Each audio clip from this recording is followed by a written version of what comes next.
എല്ലാ വിദ്യാർത്ഥികൾക്കും സിറ്റ്സി ക്ലാസ് റൂമിലേക്ക് സ്വാഗതം. അപ്പോൾ നമ്മൾ ഇന്ന് ഡിസ്കസ് ചെയ്യാൻ പോകുന്നത് ഇക്വിലിബ്രിയം എന്ന് പറയുന്ന ചാപ്റ്ററാണ്. ഇക്വിലിബ്രിയം എന്ന് പറയുന്ന ചാപ്റ്ററിലെ പ്രീവിയസ് ക്വസ്റ്റ്യൻ പേപ്പർ അനാലിസിസ് ആണ് നമ്മൾ ഡിസ്കസ് ചെയ്യുന്നത് based on focus area. Okay, അപ്പോൾ ഫോക്കസ് ഏരിയയുടെ അടിസ്ഥാനത്തിലുള്ള ഒരു പ്രീവിയസ് ക്വസ്റ്റ്യൻ അനാലിസിസ് ആണ് നമ്മൾ ഇന്ന് നടത്തുവാനായിട്ട് പോകുന്നത്. ഓക്കെ, വളരെ ശ്രദ്ധിച്ച് തന്നെ ഇരിക്കുക എല്ലാ മക്കളും, നോക്കുക നമുക്ക്. ഓക്കെ, അപ്പോൾ നമുക്ക് ഒരു ചോദ്യം സാറ് പറയാം. നമ്മുടെ ഫോക്കസ് ഏരിയ ബേസ്ഡ് ടോപ്പിക് ഉണ്ടല്ലോ മക്കളെ, ആ ടോപ്പിക്കിൽ നിന്നും എന്തെല്ലാം ചോദ്യങ്ങൾ മുൻ വർഷങ്ങളിൽ ചോദിച്ചിട്ടുണ്ട്, അപ്പോൾ നമ്മൾ അത്രയും പ്രാധാന്യം അതിന് കൊടുക്കണം. അപ്പോൾ എങ്ങനെയാണ് ആ ചോദ്യങ്ങൾ വന്നിട്ടുള്ളത്, നമ്മൾ ആ പഠിച്ച ടോപ്പിക്കിൽ നിന്നും എങ്ങനെയൊക്കെയാണ് ആ ചോദ്യങ്ങൾ വന്നിട്ടുള്ളത് എന്ന് നമുക്ക് വളരെ വ്യക്തമായിട്ട് തന്നെ നമുക്ക് മനസ്സിലാക്കാനായിട്ട് സാധിക്കും. അപ്പോൾ നമുക്ക് നോക്കിയാലോ എന്തൊക്കെയാണെന്നുള്ളത്. ചോദ്യങ്ങൾ വളരെ ശ്രദ്ധിച്ചിരിക്കുക, നമുക്ക് നോക്കാം. നമ്മൾ ആദ്യമായിട്ട് പറയാൻ പോകുന്നത്, അതായത് നമ്മുടെ പ്രധാനപ്പെട്ട ടോപ്പിക്കാണ് ഇക്വിലിബ്രിയം കോൺസ്റ്റൻറ്റ് എന്ന എക്സ്പ്രഷൻ എഴുതുക എന്നുള്ളത്. എപ്പോഴും പരീക്ഷയ്ക്ക് ഒരു ഇക്വേഷൻ തരും, ഇക്വിലിബ്രിയത്തിൽ ഇരിക്കുന്ന ഒരു ഇക്വേഷൻ തന്നിട്ട് അവർ ചോദിക്കാറുണ്ട്. എന്ത് ചോദിക്കാറുണ്ട് മക്കളെ? അതിൻ്റെ ഇക്വിലിബ്രിയം കോൺസ്റ്റൻറ്റ് എഴുതാനായിട്ട് ചോദിക്കാറുണ്ട്. ഓക്കെ, അപ്പോൾ ആ ഒരു ചോദ്യം നമുക്കൊന്ന് ട്രൈ ചെയ്യാം. ഓക്കെ, വളരെ സിമ്പിളാണ്, നമുക്കതെങ്ങനെയാണ് സോൾവ് ചെയ്യുന്നതെന്ന് നമുക്ക് നോക്കാം. അപ്പോൾ സാറ് ചോദ്യം പറയാൻ പോവാണ്, നോക്കിക്കോണം. ഓക്കെ, അവർ ഇക്വേഷൻ തന്നിട്ടുണ്ട്. ഇക്വേഷൻ നോക്കിക്കോ. 4NH3 plus 5O2 okay gives 4NO plus 6H2O. This is the equation. ഇതൊരു ഇക്വിലിബ്രിയം റിയാക്ഷൻ ആണ്. ഓക്കെ, ഇപ്പോൾ പരീക്ഷയ്ക്ക് അവർ ചോദിച്ച ചോദ്യം ഇങ്ങനെ, ഒരു ഇക്വേഷൻ തന്നിട്ട് അവർ ചോദിച്ചു write the expression for equilibrium constant എന്നാണ് അവർ ചോദിച്ചിട്ടുള്ളത്. അപ്പോൾ മക്കൾ നമ്മളിത് എങ്ങനെയാണ് ഇത് സോൾവ് ചെയ്യുന്നത് നമുക്ക് നോക്കാം. വളരെ സിമ്പിളാണ്. അപ്പോൾ ഒരു കാര്യം സാർ അതിന് മുമ്പ് തന്നെ നിങ്ങൾക്ക് ആദ്യമായിട്ട് പറഞ്ഞു തരുന്നതുണ്ട്. അതായത് നമ്മളിപ്പോൾ ഇക്വിലിബ്രിയം കോൺസ്റ്റൻറ്റ് എഴുതുമ്പോൾ ഒന്ന് രണ്ട് കാര്യങ്ങൾ നിങ്ങളുടെ മനസ്സിലുണ്ടാവണം. ഓക്കെ, അതായത് molar concentration of any solid, pure സോളിഡിൻ്റെ കോൺസെൻട്രേഷൻ നമ്മൾ എപ്പോഴും ചെയ്യുന്നതിന് എളുപ്പത്തിന് വേണ്ടിയിട്ട് 1 ആയിട്ടാണ് എടുക്കാറുള്ളത്. Okay, molar concentration of any solid is taken as 1. Okay, ഇനി വേറൊരു കാര്യം കൂടി നിങ്ങൾ നോക്കുക. ഇപ്പോൾ H2O ലിക്വിഡ് സ്റ്റേറ്റിൽ ഇരിക്കാറുണ്ട്. ഗേഷ്യസ് ആയിട്ടുള്ളതുണ്ട്, സോളിഡ് ആയിട്ടുള്ളതുണ്ട്, വാട്ടർ അല്ലേ. H2O തന്നെ സോളിഡും ലിക്വിഡിലും ഗ്യാസിലും ഒക്കെ ഇരിക്കാറില്ലേ. അപ്പോൾ ലിക്വിഡ് ഫേസിൽ ഇരിക്കുമ്പോൾ കോൺസെൻട്രേഷൻ നമ്മൾ 1 ആയിട്ട് എടുക്കുക. ഇത് നിങ്ങൾ മനസ്സിൽ വെച്ചിരിക്കണം. ഓക്കെ, അപ്പോൾ ഇത് മനസ്സിൽ വെച്ചിരുന്ന ഈ രണ്ട് കാര്യങ്ങൾ മനസ്സിൽ വെച്ചാൽ വളരെ സിമ്പിളായിട്ട് നമുക്ക് ഇക്വിലിബ്രിയം കോൺസ്റ്റൻറ്റ് നമുക്ക് എഴുതാൻ സാധിക്കും. അപ്പോൾ നോക്കിക്കോണം ഇനി ചെയ്യുന്ന രീതി എങ്ങനെയാണ്. സാർ ഇവിടെ എഴുതാൻ പോകുന്നത് equilibrium constant in terms of concentration. അവർ Kc കണ്ടുപിടിക്കാനാണ് പറഞ്ഞത്. അപ്പോൾ അവരെന്താണോ പറയുന്നത് നമ്മൾ അത് ചെയ്യുക. അപ്പോൾ Kc ആണ് നമ്മൾ കണ്ടുപിടിക്കാൻ പോകുന്നത് ഇക്വിലിബ്രിയം കോൺസ്റ്റൻറ്റ്. ഓക്കെ, അപ്പോൾ Kc ഈസ് ഈക്വൽ ടു നമ്മൾ എഴുതുന്ന നോക്കിക്കോ, പ്രോഡക്റ്റിലുള്ള ആൾക്കാർ നമ്മൾ എഴുതുക. ഓക്കെ, അപ്പോൾ എഴുതാൻ എങ്ങനെ, കോൺസെൻട്രേഷൻ ഓഫ് NO. ഇനി എന്താ എഴുതുക, അതിൻ്റെ ലെഫ്റ്റ് സൈഡിൽ കിടക്കുന്ന നമ്പർ കണ്ടോ, അത് നമ്മൾ എന്ത് ചെയ്യണം, പവറായിട്ട് കൊടുക്കുക. സ്റ്റോയിഷ്യോമെട്രിക് കോഎഫിഷ്യൻ്റ് ആണിത്, പവറായിട്ട് എഴുതുക. Into concentration of H2O raise to 6 divided by concentration of NH3 raise to 4 into concentration of O2 raise to 5. കണ്ടോ, ഇത്രയേ ഉള്ളൂ. വളരെ സിമ്പിളായിട്ട് നമുക്ക് എഴുതാൻ സാധിക്കും. അപ്പോൾ അവർ Kcയുടെ ഇക്വിലിബ്രിയം കോൺസ്റ്റൻറ്റ് എന്ന് എടുത്ത് ചോദിച്ചതുകൊണ്ടാണ് നമ്മൾ ഈ രീതി തന്നെ ചെയ്തത്. ഓക്കെ, പക്ഷേ ഇതൊരു എന്ത് ടൈപ്പ് റിയാക്ഷൻ നിങ്ങൾക്ക് കാണുമ്പോൾ തന്നെ മനസ്സിലാക്കാൻ സാധിക്കും. റിയാക്റ്റൻസും പ്രോഡക്ട്സും എല്ലാം ആര് തന്നെയാണ് മക്കളെ? ഗ്യാസസ് ആണ്. റിയാക്റ്റൻസും പ്രോഡക്റ്റും എല്ലാം ആര് തന്നെയാണ്? ഗ്യാസസ് ആയതുകൊണ്ട് ഇത് എന്ത് ടൈപ്പ് റിയാക്ഷൻസ് ആണ്? ഗേഷ്യസ് റിയാക്ഷൻസ് ആണ്. എന്ത് വിളിക്കും? gaseous reaction എന്ന് വിളിക്കാം.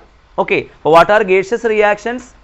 If the reactants and products are gases, such reactions are called എന്ത് വിളിക്കും നമ്മൾ?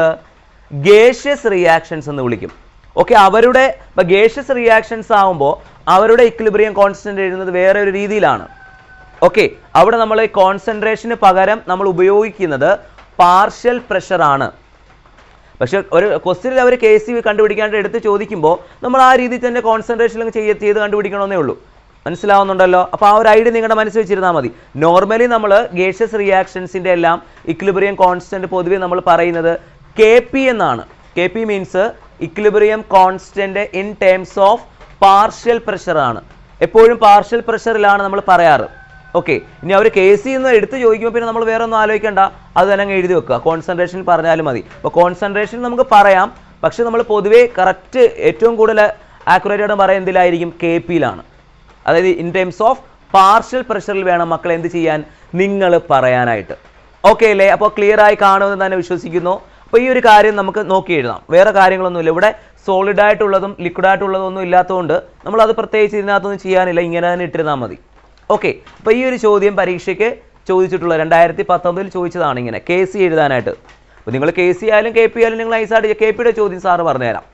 ഓക്കെ, അപ്പോൾ നമുക്ക് അടുത്തൊരു ചോദ്യത്തിലേക്ക് പോകാമല്ലോ. അപ്പോൾ എല്ലാവരും വളരെ ശ്രദ്ധിച്ചിരിക്കണം. അപ്പോൾ ഒരു ചോദ്യത്തിൽ എന്താണോ പറയുന്നത്, KC ആണെങ്കിൽ നിങ്ങൾ കോൺസെൻട്രേഷനിൽ കണ്ടുപിടിച്ച് വെച്ചാൽ ഇതേപോലെ ഒരു പ്രശ്നമില്ല. മനസ്സിലായല്ലോ? അപ്പോൾ നമുക്ക് നോക്കാം, ബാക്കി കാര്യങ്ങളിലേക്ക് പോകാം.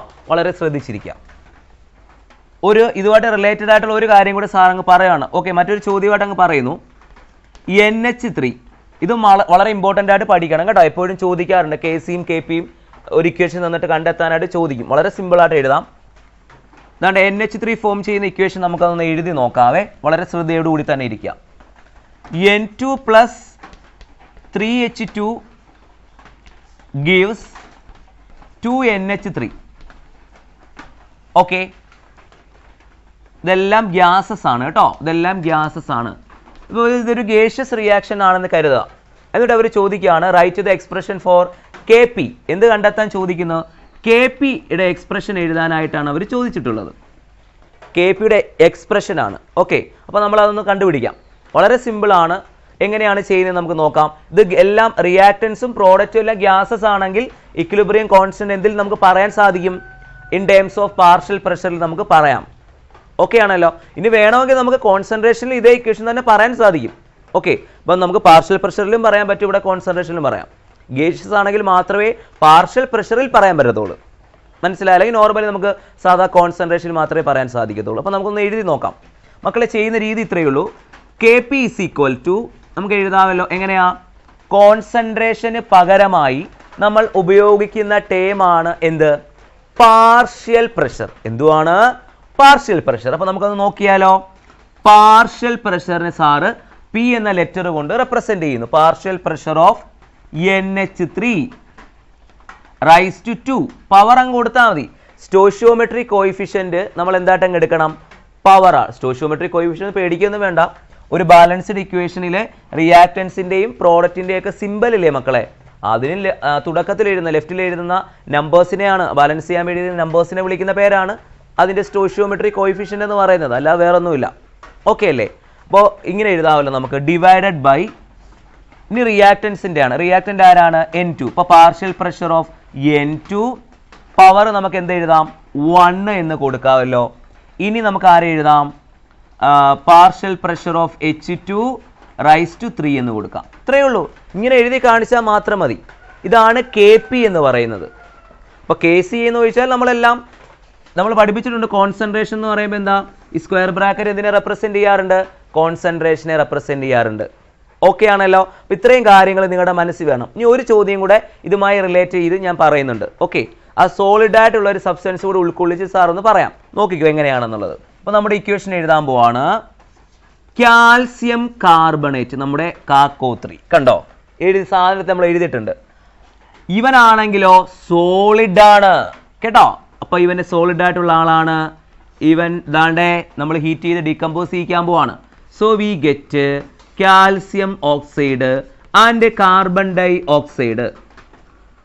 തീർച്ചയായിട്ടും നമുക്ക് ഇങ്ങനെ ഒരു ഇക്വേഷൻ ലഭിക്കും. ഇതൊരു ഇക്വിലിബ്രിയത്തിൽ ഇരിക്കുന്ന റിയാക്ഷൻ ആണെന്ന് കൂടി കരുതുക. ഓക്കെ ആണല്ലോ? അപ്പോൾ നമുക്ക് ഇവൻ്റെ എന്ത് കണ്ടുപിടിക്കാൻ പോവാണ് സാറ്? KC കണ്ടുപിടിക്കാൻ പോവാണ്. അതായത് equilibrium constant. Okay, in terms of concentration sir കണ്ടുപിടിക്കാൻ പോകും. ഇവിടെ എന്തായാലും equilibrium constant in terms of partial pressure എഴുതാൻ സാധിക്കത്തില്ല. കാരണം ഒരു റിയാക്ഷനിൽ ഉള്ള റിയാക്റ്റൻസും പ്രോഡക്ട്സും എല്ലാവരും ഗ്യാസ് ആണെങ്കിൽ മാത്രമേ നമുക്ക് എന്തിൽ പറയാൻ പറ്റൂ? പാർഷ്യൽ പ്രഷറിൻ്റെ ടേമിൽ KP എന്ന പേരിൽ നമുക്ക് പറയാൻ സാധിക്കത്തുള്ളൂ. ഇവിടെ ഇപ്പം ഒരാളെ ഉള്ളൂ ഗ്യാസ്, ബാക്കിയുള്ളവരൊക്കെ സോളിഡ് അല്ലേ. അപ്പോൾ പിന്നെ അവിടെ അത് പറയാൻ പറ്റുമോ? ഇതൊരു ഗേഷ്യസ് റിയാക്ഷൻ ആണോ മൊത്തത്തിൽ? അല്ല. ഒരു റിയാക്ഷൻ ഫുള്ള് ഗേഷ്യസ് ആകണമെങ്കിൽ അവിടെയുള്ള റിയാക്റ്റൻസും പ്രോഡക്റ്റും എല്ലാവരും ആരാവണം? ഗ്യാസുകളായിരിക്കണം. മനസ്സിലായല്ലോ? ഓക്കെ. അപ്പോൾ ഗ്യാസുകളായിട്ടുള്ളവരെ മാത്രമേ നമുക്ക് അവിടെ പരിഗണിച്ച് പാർഷ്യൽ പ്രഷർ കൊടുക്കാൻ സാധിക്കത്തുള്ളൂ. മറ്റുള്ളവർക്കൊന്നും പാർഷ്യൽ പ്രഷർ എഴുതാൻ പറ്റത്തില്ല. അപ്പോൾ അതുകൊണ്ട് നമുക്കിവിടെ അപ്ലൈ ചെയ്യത്തില്ല നമ്മൾ അങ്ങനെ പൊതുവേ. മനസ്സിലായല്ലോ? ഓക്കെ. അപ്പോൾ നമ്മൾ ഇക്വിലിബ്രിയം കോൺസ്റ്റന്റ് ഇവിടെ കോൺസെൻട്രേഷൻ തന്നെ പറയാണ്. വളരെ ശ്രദ്ധിച്ചോണം കേട്ടോ. ഓക്കെ, സിമ്പിൾ ആണ്. എങ്ങനെ എഴുതുക? പ്രോഡക്റ്റ് ഉള്ള ആളാരാ? Concentration of calcium oxide. അവൻ സോളിഡ് ആണ്. അവന്റെ പവർ എത്രയാ? പവർ എത്രയായിട്ട് നമ്മൾ പവർ കൊടുക്കുക? 1. എന്തുകൊണ്ട് നമ്മൾ 1 വന്നു? നിങ്ങൾ നോക്കണം, ഇവന്റെ ലെഫ്റ്റ് സൈഡിൽ കിടക്കുന്ന നമ്പർ നിങ്ങൾ നോക്കണം. അയ്യോ സാറേ അവിടെ ഒന്നും ഇല്ല. പക്ഷെ നമുക്ക് തോന്നണം അവിടെ എന്തുണ്ട്? 1 ഉണ്ട്. കണ്ടോ, അവിടെ ആരുണ്ട് മക്കളെ? 1 ഉണ്ട്. അപ്പോൾ നമ്മൾ ലെഫ്റ്റ് സൈഡിൽ ഒന്നും എഴുതിയിട്ടില്ല എങ്കിൽ അവിടെ 1 ഉണ്ട്. അപ്പോൾ 1 പവറായിട്ട് കൊടുക്കുക. ക്ലിയർ ആണല്ലോ? ഇനി കോൺസെൻട്രേഷൻ ഓഫ് നമ്മൾ എന്ത് എഴുതുന്നു? CO2 എഴുതുന്നു. ഓക്കെ അല്ലേ? പവർ 1 വരും. അവൻ്റെ ലെഫ്റ്റ് സൈഡിലും 1 ഉണ്ട്. നമ്മൾ നോക്കുമ്പോൾ ഒന്നും എഴുതിയിട്ടില്ലെങ്കിൽ അതിൻ്റെ അർത്ഥം അവിടെ 1 ഉണ്ട്. നമ്മൾ ഇല്ലെന്ന് കരുതി ഇനി പോരരുത്. ഡിവൈഡഡ് ബൈ നമ്മൾ ആരെ എഴുതണം? Concentration of calcium carbonate. അവൻ സോളിഡ് അല്ലേ? പവർ എത്രയാണ്? അവൻ്റെ പവറും 1 ആണ്. ഇനി സാറ് തുടക്കത്തിൽ ഒരു കാര്യം പറഞ്ഞിട്ടുണ്ടായിരുന്നു, കോൺസെൻട്രേഷൻ ഓഫ് സോളിഡ് പൊതുവേ നമ്മൾ എന്തായിട്ടാണ് പരിഗണിക്കാറുള്ളത്? 1. ഓർമ്മയുണ്ടല്ലോ? അപ്പോൾ ഇവിടെ സോളിഡ് ആയിട്ടുള്ള ആൾക്കാർ ആരൊക്കെയാ? അത് നമ്മൾ എങ്ങനെയാ സാറേ മനസ്സിലാക്കുന്നത് സോളിഡ് ആണെന്ന്? ചുവട്ടിൽ എഴുതിയിട്ടുണ്ട് അതിൻ്റെ. മനസ്സിലായോ? ചുവട്ടിൽ താണ്ട് എസ് എന്ന് കൊടുത്താൽ അതിൻ്റെ അർത്ഥം അത് സോളിഡ് ആണെന്നാണ്. ജി എന്ന് കൊടുത്താൽ അവൻ അർത്ഥം അത് ഗ്യാസ് ആണെന്നാണ്. എൽ എന്ന് കൊടുത്താൽ അവൻ ലിക്വിഡ് ആണെന്നാണ് അർത്ഥം. മനസ്സിലായല്ലോ? അപ്പൊ അങ്ങനെയാണെങ്കിൽ ഇവൻ സോളിഡ് അല്ലേ? അപ്പൊ സോളിഡ് ആയിട്ടുള്ള സബ്സ്റ്റൻസിന്റെ കോൺസെൻട്രേഷൻ പൊതുവെ 1 ആണ് അല്ലേ? അപ്പൊ നമുക്ക് ഇവന്റെ 1 ആയിട്ട് എടുത്തുകൂടെ? 1. എന്തുകൊണ്ടാണ് ഇവന്റെ സ്ഥാനത്ത് 1 എഴുതിയെന്ന് മനസ്സിലായോ? ഇവൻ സോളിഡ് ആണ്. സോളിഡ് ആയിട്ടുള്ള സബ്സ്റ്റൻസ് അതിന്റെ കോൺസെൻട്രേഷൻ എല്ലായ്പ്പോഴും 1 ആയിട്ട് എടുക്കുക നമ്മൾ ചെയ്യുന്ന സമയത്ത്. മനസ്സിലാവുന്നുണ്ടല്ലോ? ഇൻറ്റു കാർബൺ ഡൈ ഓക്സൈഡിന് അത് പ്രത്യേകിച്ച് ഒന്നും മാറ്റമില്ല, അങ്ങനെ തന്നെ എഴുതണം കേട്ടോ. അവനൊന്നും നമുക്ക് ചെയ്യാൻ സാധിക്കത്തില്ല. അപ്പം നമ്മൾ അത് അതുപോലെ തന്നെ എഴുതി. അവൻ ഗ്യാസ് ആയതുകൊണ്ടേ. ഡിവൈഡഡ് ബൈ വീണ്ടും കാക്കോ 3 കണ്ടോ? അവന്റെ വാല്യൂ എത്രയാണ്? അവന്റെ കോൺസെൻട്രേഷൻ എത്രയാണ്? 1. എന്തുകൊണ്ട് അത് 1 ആയി? കാരണം അവൻ സോളിഡ് ആണ്. സോളിഡ് ആയിട്ടുള്ള ഏത് സബ്സ്റ്റൻസ് നമ്മൾ എടുക്കുമ്പോൾ നോർമലി അവന്റെ കോൺസെൻട്രേഷന്റെ വാല്യൂ നമ്മൾ എന്തായിട്ട് എടുക്കും? 1 ആയിട്ട് എടുക്കും. അപ്പോൾ 1 ആയിട്ട് നമ്മൾ അങ്ങ് എടുത്ത് കണ്ടോ? അതുകൊണ്ടാണ് ഇവന്റെ വാല്യൂവും 1 ആയത്. അപ്പോൾ നമ്മൾ ഫൈനലി ആൻസർ എന്ത് വരും? ഞാൻ അങ്ങോട്ട് എഴുതുകയാണ്. ഫൈനൽ ആൻസർ എന്ത് വരും? കോൺസെൻട്രേഷൻ ഓഫ് CO2 എന്ന് വരും. എന്നിട്ട് ഇവിടെ വെച്ച് അവസാനിപ്പിക്കുക. അത്രയേ ഉള്ളൂ. ഇനി സാറയ്യോ ഞങ്ങൾക്ക് ഇതൊക്കെ എങ്ങനെ എഴുതാൻ പറ്റും? ഞങ്ങൾക്ക് പാടാണ്. നിങ്ങളൊന്നും പേടിക്കേണ്ട. ഇവിടം വരെ എഴുതാൻ അറിയാമല്ലോ, അങ്ങനെ കിട്ടിയിരുന്ന 4 മാർക്ക് കിട്ടും. ഇത് കുറച്ചുകൂടെ സാറ് സിംപ്ലിഫൈ ചെയ്ത് ചെറുതാക്കിയതാണ്. നമുക്ക് അറിയാവുന്ന കൺസെപ്റ്റുകൾ ഉൾക്കൊള്ളിച്ചുകൊണ്ട് ഇതിനെ കുറച്ചും കൂടെ ചെറുതാക്കി കൊണ്ടുവന്നതാണ് ഇവിടം വരെ. മനസ്സിലായല്ലോ? അപ്പോൾ നിങ്ങൾ ഒരു കാര്യം വളരെ വ്യക്തമായി മനസ്സിലാക്കണം. ഇവിടം വരെ എഴുതിയാൽ നിങ്ങൾക്ക് മാർക്കൊക്കെ കിട്ടും. നിങ്ങൾ പേടിക്കുകയൊന്നും വേണ്ട. മനസ്സിലായല്ലോ? കുറച്ചും കൂടെ സിംപ്ലിഫൈ ചെയ്തുള്ള ആൻസറിലേക്ക് എത്താനാണ് നമ്മൾ സോളിഡ് ആയിട്ടുള്ള ആൾക്കാരെ 1 ആയിട്ടൊക്കെ പരിഗണിച്ച് കുറച്ചുകൂടി ചെയ്യുന്നത്. അതാണ് കുറച്ചുകൂടെ കറക്റ്റ്. ഓക്കെ, ഇൻ കേസ് നിങ്ങൾക്ക് ബുദ്ധിമുട്ടാണെന്ന് തോന്നുവാണെങ്കിൽ നിങ്ങൾ ഇവിടം വരെ ഇട്ടിരുന്നാൽ മതി. ബുദ്ധിമുട്ട് വരേണ്ട ആവശ്യമൊന്നുമില്ല. വലിയ റിസ്ക് ഒന്നും ഉള്ള കാര്യങ്ങളൊന്നും ഇതിനകത്തില്ല. ഓക്കെ, അപ്പോൾ ഇവിടെ നിന്ന് ഒരു ചോദ്യം മസ്റ്റ് ആയിട്ട് വരാറുണ്ട്. സ്ഥിരമായിട്ട് ചോദിക്കുന്നതാണ്. ഒരു ഇക്വേഷൻ തന്നിട്ട് ഇക്വിലിബ്രിയം കോൺസ്റ്റന്റ് എഴുതാൻ. അവർ KP എന്ന് ചോദിച്ചാൽ നിങ്ങൾ അവിടെ നോക്കണം. എന്തായാലും KP എന്ന് ചോദിക്കുമ്പോൾ തീർച്ചയായിട്ടും അതൊരു ഗേഷ്യസ് റിയാക്ഷൻ ആയിരിക്കും. അല്ലാത്തടത്ത് അവർ അവിടെയുള്ള റിയാക്റ്റൻസും പ്രോഡക്റ്റും എല്ലാവരും ഗ്യാസ് ആണെങ്കിൽ മാത്രമേ KPയുടെ എക്സ്പ്രഷൻ എഴുതാനായിട്ട് അവർ പറയത്തുള്ളൂ. അല്ലെങ്കിൽ നമ്മൾ പൊതുവെ KC ആയിരിക്കും എല്ലായിടത്തും എഴുതുന്നത്. മനസ്സിലായല്ലോ? ഓക്കെ, വേറെ പ്രശ്നങ്ങളൊന്നും അവിടെ വരത്തില്ല. അപ്പോൾ ആ ഒരു കാര്യം നിങ്ങൾ കൃത്യമായിട്ട് മനസ്സിലാക്കണം. ഇനി നമ്മൾ അടുത്ത ചോദ്യത്തിലേക്ക് പോവാണ്. വളരെയധികം ശ്രദ്ധയോടുകൂടി തന്നെ ഇരിക്കുക. മറ്റൊരു ചോദ്യം സാറ് നിങ്ങളുടെ മുമ്പിൽ പറയാൻ പോവാണ്. എന്താണെന്ന് നമുക്ക് നോക്കാം. അതായത് ഇനി പറയാൻ പോകുന്ന ചോദ്യവും ഒരു പ്രാവശ്യം കഴിഞ്ഞ ഒരു പ്രാവശ്യം വന്നിട്ടുള്ളതാണ്. അതെങ്ങനെയാ ചോദ്യം വന്നതെന്ന് നോക്കാം.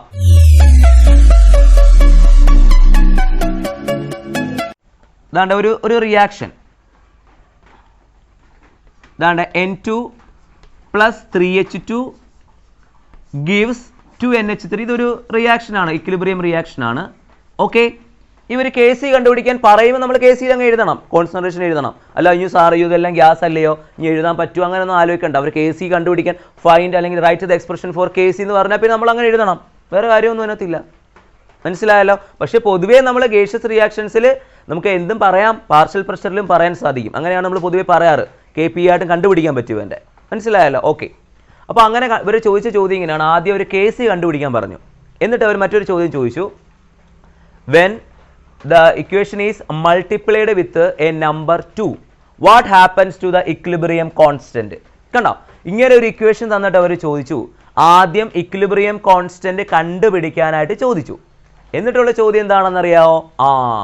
എന്നിട്ട് അവർ പറയാണ്, ഒരു നമ്പർ തന്നു, 2 എന്ന് പറയുന്ന സംഖ്യ ഉപയോഗിച്ചുകൊണ്ട്, നമ്പർ ഉപയോഗിച്ചുകൊണ്ട് ഈ ഇക്വേഷനെ മൾട്ടിപ്ലൈ ചെയ്ത് കഴിഞ്ഞാൽ ഇക്വിലിബ്രിയം കോൺസ്റ്റന്റിന് എന്ത് സംഭവിക്കും? What happens to the equilibrium constant when the equation is multiplied with a number 2 what happens to the equilibrium constant. ഇങ്ങനെയാണ് ചോദ്യം വന്നത്. അപ്പോൾ നിങ്ങൾ പേടിക്കേണ്ട, കേസ് കണ്ടെത്തുന്നത് ഞാൻ എഴുതേണ്ട ആവശ്യമില്ല. ഓക്കെ, നിങ്ങൾക്ക് തീർച്ചയായിട്ടും എഴുതാനായിട്ട് സാധിക്കും. ഇനി നിങ്ങൾ ചെയ്യേണ്ടത് വളരെ സിമ്പിൾ സാധനമാണ്. ഏതെങ്കിലും ഒരു ഇക്വിലിബ്രിയത്തിൽ ഇരിക്കുന്ന ഒരു റിയാക്ഷനെ ഏതെങ്കിലും നമ്പർ ഉപയോഗിച്ചുകൊണ്ട് മൾട്ടിപ്ലൈ ചെയ്തു അല്ലെങ്കിൽ ഡിവൈഡ് ചെയ്തു എന്നൊക്കെ പറയുമ്പോൾ നമ്മൾ അതെങ്ങനെയാണ് എഴുതുക? അപ്പോൾ അവിടെ ഇക്വിലിബ്രിയം കോൺസ്റ്റന്റിൽ എന്തായാലും വാല്യൂസിൽ മാറ്റം വരാറുണ്ട്. അപ്പോൾ അങ്ങനെ വാല്യൂസിൽ മാറ്റം വരുമ്പോൾ അതെങ്ങനെയാണ് നമ്മളത് റെപ്രസെൻറ്റ് ചെയ്ത് കാണിക്കുന്നത് നമുക്ക് നോക്കാം. ഓക്കെ, നോർമലി നമുക്ക് ഈ ഇക്വിലിബ്രിയം ഇത് മൾട്ടിപ്ലൈ ചെയ്യുന്നതിന് മുമ്പ് ഈ ഇക്വേഷൻ്റെ ഇക്വിലിബ്രിയം കോൺസ്റ്റന്റ് സാറ് KC എന്ന് എടുക്കുന്നു എന്ന് കരുതുക. ഓക്കെ, മൾട്ടിപ്ലൈ ചെയ്തതിന് മുമ്പ് ഈ ഒരു ഇക്വേഷൻ്റെ ഇക്വിലിബ്രിയം കോൺസ്റ്റന്റ് സാറ് എന്തായിട്ടാണ് കൺസിഡർ ചെയ്തിട്ടുള്ളത്? KC എന്ന രീതിയിലാണ് കൺസിഡർ ചെയ്തിട്ടുള്ളതെന്ന് കരുതുക. ക്ലിയർ ആയല്ലോ? ഇനി സാറ് പറയുന്ന കാര്യം കൂടി ഒന്നുകൂടെ കേട്ടോണം, നോക്കിക്കോണം. അതായത് ഇനി സാറ് ബാക്കി കാര്യം പറയാൻ പോവാണ്. ഓക്കെ, ഇനി ഞാൻ ഈ ഒരു ഇക്വേഷനെ 2 എന്ന സംഖ്യ യൂസ് ചെയ്തുകൊണ്ട് കംപ്ലീറ്റ് ആയിട്ട് മൾട്ടിപ്ലൈ ചെയ്തു എന്ന് കരുതുക. അങ്ങനെ മൾട്ടിപ്ലൈ ചെയ്ത് കഴിഞ്ഞാൽ what happens to the equilibrium constant, equilibrium കോൺസ്റ്റന്റിന്റെ വാല്യൂവിൽ എന്ത് തരത്തിലുള്ള മാറ്റമാണ് ഉള്ളത്? നമുക്ക് നോക്കാം എന്ത് തരത്തിലുള്ള മാറ്റം സംഭവിക്കുന്നതെന്ന്. അപ്പോൾ ഇക്വിലിബ്രിയം കോൺസ്റ്റന്റ് KC എന്നുള്ള വാല്യൂ തന്നെ ആയിരിക്കുമോ പിന്നെ നമ്മൾ കണ്ടുപിടിക്കാൻ കിട്ടുന്നത്? ഒരിക്കലും അല്ല. അപ്പോൾ നിങ്ങൾ എപ്പോഴും ഓർക്കണം, ഏതെങ്കിലും ഒരു ഇക്വേഷനെ ഏതെങ്കിലും ഒരു നമ്പർ ഉപയോഗിച്ചുകൊണ്ട് മൾട്ടിപ്ലൈ ചെയ്യുകയോ അല്ലെങ്കിൽ ഡിവൈഡ് ചെയ്യുകയോ ചെയ്ത് കഴിഞ്ഞാൽ തീർച്ചയായിട്ടും മൾട്ടിപ്ലൈ ചെയ്യുന്നതിനും ഡിവൈഡ് ചെയ്യുന്നതിനും തൊട്ട് മുമ്പ് നമ്മൾ കണ്ടുപിടിക്കുന്ന ഇക്വിലിബ്രിയം കോൺസ്റ്റന്റ് വാല്യൂ ആയിരിക്കില്ല എന്ത് ചെയ്യുന്ന ആഫ്റ്റർ മൾട്ടിപ്ലിക്കേഷൻ അല്ലെങ്കിൽ ഓർ ഡിവിഷന് ശേഷം നമുക്ക് കിട്ടുന്ന വാല്യൂ. അത് എപ്പോഴും നിങ്ങൾ ഓർത്തിരിക്കണം. മനസ്സിലായല്ലോ? രണ്ടും ഡിഫറൻ്റ് ആയിരിക്കും. അപ്പോൾ ഞാൻ ആദ്യം എഴുതുന്നത് ബിഫോർ മൾട്ടിപ്ലൈ അല്ലെങ്കിൽ മൾട്ടിപ്ലൈ ചെയ്യുമ്പോൾ എന്താണ് ഇക്വിലിബ്രിയം കോൺസ്റ്റന്റ് വാല്യൂ എത്ര? KC ആണ്. അപ്പോൾ ആഫ്റ്റർ മൾട്ടിപ്ലിക്കേഷൻ എന്ത് സംഭവിക്കും? KCയുടെ വാല്യൂയിൽ എന്താ സംഭവിക്കുന്നത്? KC എന്നുള്ളത് വേറൊരു വാല്യൂ ആയിട്ട് തന്നെ മാറിയില്ല. അതുകൊണ്ട് ഞാൻ പുതിയ ഇക്വിലിബ്രിയം കോൺസ്റ്റന്റ് K'(C) എന്ന് എഴുതുന്നു. എന്തായാലും മൾട്ടിപ്ലൈ ചെയ്തതിന് ശേഷം എന്തായാലും ഇക്വിലിബ്രിയം കോൺസ്റ്റന്റിൽ മാറ്റം വരും. അപ്പോൾ അതുകൊണ്ട് സാറ് രണ്ടും രണ്ടായിട്ട് മനസ്സിലാക്കാനായിട്ട് ഇവന് K'(C) എന്ന് എഴുതുന്നു. വേറൊന്നുമില്ല, നിങ്ങൾ ഇങ്ങനെ എഴുതിയാൽ മതി. K'(C) ഈസ് ഈക്വൽ ടു നിങ്ങൾ എന്ത് എഴുതണം? നേരത്തെ എത്രയായിരുന്നു ഇക്വിലിബ്രിയം കോൺസ്റ്റന്റ് ഉണ്ടായിരുന്നത്? ആ ഇക്വിലിബ്രിയം കോൺസ്റ്റന്റ് റൈസ് ടു ഏത് നമ്പർ വെച്ചാണോ മൾട്ടിപ്ലൈ ചെയ്തത് ആ നമ്പർ നിങ്ങൾ പവറായിട്ട് എഴുതണം. അപ്പോൾ where KC is the previous equilibrium constant. Previous equilibrium constant. Previous എന്ന് വെച്ച് കഴിഞ്ഞാൽ എന്താ ഉദ്ദേശിക്കുന്നത്? നമ്മൾ മൾട്ടിപ്ലൈ ചെയ്യുന്നതിന് മുമ്പ് കണ്ടുപിടിച്ചില്ലേ ഒരു ഇക്വിലിബ്രിയം കോൺസ്റ്റന്റ്? ആ ഇക്വിലിബ്രിയം കോൺസ്റ്റന്റ് ആണ് KC. അതെത്രയാണോ അതിൻ്റെ പവറായിട്ട് വരും നമ്മളിവിടെ മൾട്ടിപ്ലൈ ചെയ്ത സംഖ്യ. ഇപ്പോൾ 2 വെച്ചാണ് മൾട്ടിപ്ലൈ ചെയ്തെങ്കിൽ അതേ റേസ് ടു 2. 3 വെച്ചാണ് മൾട്ടിപ്ലൈ ചെയ്തെങ്കിൽ അതേ റേസ് ടു 3. 4 വെച്ചാൽ മൾട്ടിപ്ലൈ ചെയ്തെങ്കിൽ നേരത്തെ കണ്ടുപിടിച്ച ഇക്വിലിബ്രിയം കോൺസ്റ്റന്റ് റേസ് ടു 4. ഏത് സംഖ്യ വെച്ച് മൾട്ടിപ്ലൈ ചെയ്താലും അതേ റേസ് ടു പവറായിട്ട് വരും. ഓക്കെ, അപ്പോൾ ഈ ഒരു കാര്യം നിങ്ങൾ മനസ്സിൽ വെച്ചേക്കണം. ഇപ്പോൾ ഇത്ര എഴുതി വെച്ചാൽ മതി. ഇത്ര എഴുതി വെച്ചാൽ നിങ്ങൾക്ക് ഫുൾ മാർക്ക്. വേറെ ഒന്നും എഴുതണ്ട. നിങ്ങൾ ഇത്ര എഴുതി കാണിച്ചാൽ 1 മാർക്കിൻ്റെ ചോദ്യമാണ്. അപ്പോൾ വേറെ ഒന്നും ഇതിനകത്ത് എഴുതാനൊന്നും ഇല്ലല്ലോ. ഇങ്ങനെ എഴുതി വെക്കുക. അപ്പോൾ 1 മാർക്ക് ഫുൾ മാർക്ക്. വേറെ ഒന്നും എഴുതാനായിട്ടൊന്നുമില്ല കേട്ടോ. അപ്പോൾ ഇതേ മോഡൽ വേറൊരു ചോദ്യം സാറ് പറയാം. അപ്പോൾ അത് ഒന്നുകൂടെ ഉറക്കി നിങ്ങൾക്ക് നോക്കിക്കേ. അപ്പോൾ നമുക്ക് ജനറലി നമുക്ക് എങ്ങനെ എഴുതാം? If an equation is multiplied with a number n, the newly generated equilibrium constant is നമുക്ക് എങ്ങനെ എഴുതാൻ സാധിക്കും? അന്നേരം ജനറലായിട്ട് ഇങ്ങനെ പഠിച്ചു വെച്ചേക്കണം. ഏതെങ്കിലും നമ്പർ വെച്ച് മൾട്ടിപ്ലൈ ചെയ്യുമ്പോൾ K'(C) is equal to KC raise to n എന്ന് നിങ്ങൾ കാണാതെ പഠിച്ചു വെച്ചേക്കണം കേട്ടോ. വേറെ ഒരു കാര്യം അതിനകത്തില്ല. വളരെ സിമ്പിളായിട്ട് നിങ്ങൾ ഇങ്ങനെ അങ്ങോട്ട് എഴുതി വെച്ചേക്കുക. ഒരു പരിപാടിയില്ല, സിമ്പിൾ സാധനമാണ്. ഓക്കെ, ഇനി സാറ് പറയുന്നു ഡിവൈഡ് ചെയ്താൽ എന്ത് സംഭവിക്കും? അതുകൂടെ പറഞ്ഞ ഒരു ചോദ്യം എക്സാമ്പിൾ നമുക്ക് പറയാവേ. സാർ ഇപ്പോൾ ദാണ്ടെ ഇതിവിടെ 2 വെച്ച് മൾട്ടിപ്ലൈ ചെയ്യുന്നതിന് പകരം ഞാൻ 2 വെച്ച് ഡിവൈഡ് ചെയ്തു എന്ന് പറഞ്ഞാലോ? ഇങ്ങനെ ഇട്ടാലും ഒരു മീനിങ് സെയിം അല്ലേ? ദാണ്ടെ ഞാനിപ്പോൾ 10 എന്ന് പറയുന്ന സംഖ്യയെ 2 വെച്ച് ഡിവൈഡ് ചെയ്യുന്നു എന്ന് പറഞ്ഞാലും 10 എന്ന് പറയുന്ന നമ്പറിനെ സാറ് 1/2 വെച്ച് മൾട്ടിപ്ലൈ ചെയ്തു എന്ന് പറഞ്ഞാൽ രണ്ടും സെയിം കാര്യം തന്നെയാണ്. ഓക്കെ, 1/2 വെച്ച് മൾട്ടിപ്ലൈ ചെയ്തത് തന്നെയാണ് 2 വെച്ച് ഡിവൈഡ് ചെയ്യുക എന്ന് പറയുന്നത്. ആ ഒരു ലോജിക്ക് മനസ്സിൽ വെച്ചിരുന്നാൽ മതി.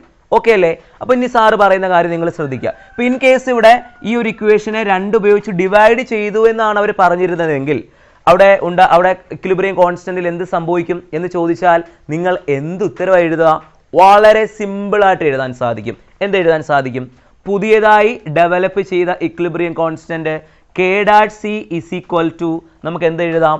പഴയ ഇക്വിലിബ്രിയം കോൺസ്റ്റന്റ് എത്രയാ? kc അല്ലായിരുന്നോ മക്കളെ?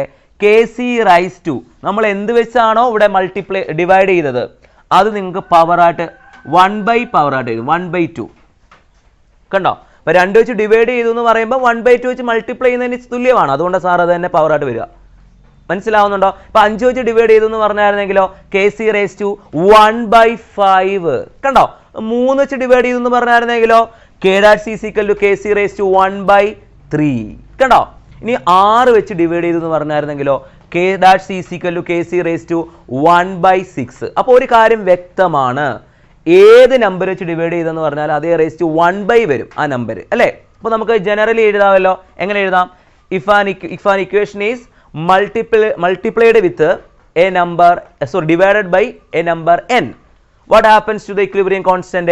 k.c is equal to നമുക്ക് എന്ത് എഴുതാം? kc റൈസ് ടു 1/n എന്ന് എഴുതാം. അപ്പോൾ ഡിവൈഡഡ് ബൈ എന്ന് ചോദിച്ചു കഴിഞ്ഞാൽ ഈ രീതിയിൽ എഴുതണം. മൾട്ടിപ്ലൈ ചെയ്തെന്ന് പറയുമ്പോഴത്തേക്ക് ഈ രീതിയിൽ എഴുതണം. ഏത് നമ്പർ വെച്ചാണ് മൾട്ടിപ്ലൈ എന്ന് പറയുന്നത് അത് ഇവിടെ വരും പവറായിട്ട്. ഡിവൈഡ് ചെയ്തെന്ന് പറയുമ്പോൾ 1/n. ഏത് നമ്പർ വെച്ച് ഡിവൈഡ് ചെയ്ത് ആ നമ്പർ 1/8 ആയിട്ട് എടുക്കണം. ഇപ്പോൾ 2 വെച്ച് ഡിവൈഡ് ചെയ്തെന്ന് പറഞ്ഞാൽ 1/2 വരും പവറായിട്ട്. ഇത്രയേ ഉള്ളൂ. വളരെ സിമ്പിളായിട്ട് ഇത് മാത്രം നിങ്ങൾ പഠിച്ചാൽ വേറെ ഒന്നും നിങ്ങൾ ആഴത്തിൽ ചിന്തിക്കാൻ നിൽക്കണ്ട. മനസ്സിലായല്ലോ? അപ്പോൾ ഈ ഒരു കൺസെപ്റ്റ് കൂടി നിങ്ങളുടെ മനസ്സിലുണ്ടാവണം. അപ്പോൾ ഇതും അവിടെ നിന്നും ചോദിക്കാറുണ്ട്. ഇനി മറ്റൊരു പ്രധാനപ്പെട്ട ചോദ്യം നമുക്ക് നോക്കാം. പരീക്ഷയ്ക്ക് എപ്പോഴും ചോദിക്കുന്ന മറ്റൊരു പ്രധാനപ്പെട്ട ചോദ്യമാണ്. അതായത് മറ്റൊരു ചോദ്യം നമുക്ക് നോക്കാം. Write the expression for relationship between KP and KC. കണ്ടോ? അത് മാത്രം എഴുതാനായിട്ട് ചോദിക്കാറുണ്ട്. ഡിറൈവ് ചെയ്യാനും ചോദിക്കാറുണ്ട്. KPയും KCയും തമ്മിലുള്ള റിലേഷൻഷിപ്പ് എഴുതാനായിട്ട് ചോദിക്കും. അതിൻ്റെ ഇക്വേഷൻ മാത്രം എഴുതാനായിട്ട് ചോദിക്കാറുണ്ട്. അല്ലെങ്കിൽ derive an expression for the relationship between KP and KC. അപ്പോൾ നമ്മൾ ഡിറൈവ് ചെയ്തതും കാണിക്കണം, ഒന്നേന്നങ്ങ് തുടങ്ങണം. മനസ്സിലായല്ലോ? പക്ഷേ KPയുടെയും KCയും തമ്മിലുള്ള റിലേഷൻഷിപ്പിൻ്റെ ഇക്വേഷൻ മാത്രം എഴുതാൻ പറയുമ്പോൾ നിങ്ങൾ 1 മാർക്കാണെങ്കിൽ ഡിറൈവ് ചെയ്യേണ്ട ആവശ്യമുണ്ടോ? അന്നേരം അര പേജ് ഇങ്ങനെ എഴുതിക്കൊണ്ടിരുന്നാൽ 1 മാർക്ക് അപ്പോഴും കിട്ടും. വേറെ റിസ്ക് എടുക്കേണ്ട ആവശ്യമുണ്ടോ? വേണ്ട. അപ്പോൾ ഇക്വേഷൻ മാത്രമായിട്ട് ചോദിക്കുമ്പോൾ മക്കൾ എന്ത് ചെയ്യണം? നൈസായിട്ട് ഇക്വേഷൻ മാത്രം എഴുതണം. ഡിറൈവ് എന്നൊരു കാര്യം ക്വസ്റ്റ്യനിൽ വന്നിട്ടുണ്ടെങ്കിൽ നിങ്ങൾ ഇക്വേഷൻ എഴുതിയാൽ പ്രോത്സാഹന സമ്മാനമേ കിട്ടത്തുള്ളൂ. മനസ്സിലായല്ലോ? അപ്പോൾ ഫുൾ മാർക്ക് കിട്ടണമെങ്കിൽ ഫുൾ ഡിറൈവ് ചെയ്ത് കാണിക്കണം. ചോദ്യം നോക്കണം നന്നായിട്ട്. അപ്പോൾ ഞാൻ ആദ്യം ആ ഒരു ഇക്വേഷൻ സാറ് പറഞ്ഞുതരാം. അപ്പോൾ നമുക്ക് നോക്കാം അത്. അപ്പോൾ ഞാൻ ഒരു വട്ടം ചോദിച്ചിട്ടുണ്ട്, ഡിറൈവ് ചെയ്യാൻ ചോദിച്ചു. Derive an expression for the relationship between KP and KC എന്ന് ചോദിച്ചിട്ടുണ്ട്. അപ്പോൾ നമുക്ക് കൃത്യമായിട്ട് സാർ ആ ഡെറിവേഷൻ ഒന്ന് കാണിച്ചു തരാം. അത് പരീക്ഷയ്ക്ക് ചോദിച്ചിട്ടുള്ളതാണ്. ഓക്കെ, അപ്പോൾ ഡിറൈവ് ചെയ്യുന്ന രീതി കറക്റ്റായിട്ട് പഠിക്കണം. ഉറപ്പ് ചോദ്യമാണ്, വളരെ ഇമ്പോർട്ടൻ്റ് ആണ്. ഓക്കെ, ഡിറൈവ് ചെയ്ത് കിട്ടുന്ന ഇക്വേഷൻ വരെയും വളരെ ഇമ്പോർട്ടൻ്റ് ആണ്. അത് ബേസ് ചെയ്തുകൊണ്ട് ക്വസ്റ്റ്യൻസ് ചോദിക്കാറുണ്ട്, പ്രോബ്ലംസ് ചെയ്യാൻ ചോദിക്കാറുണ്ട്. ഓക്കെ, അപ്പോൾ എല്ലാവരും റെഡി അല്ലേ? അപ്പോൾ നമുക്ക് എന്തിലോട്ട് പോകാം? ഡെറിവേഷനിലോട്ട് പോകാം. KPയും KCയും തമ്മിലുള്ള ഡെറിവേഷനാണ് സാറ് പറയാൻ പോകുന്നത്.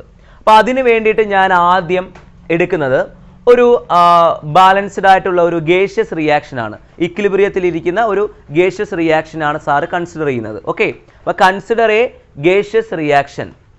ഓക്കെ, ഇൻ ഇക്വിലിബ്രിയം സ്റ്റേറ്റ് നമുക്ക് നോക്കാം. സാറ് എടുക്കുന്ന ഇക്വിലിബ്രിയം റിയാക്ഷൻ നോക്കിക്കോ.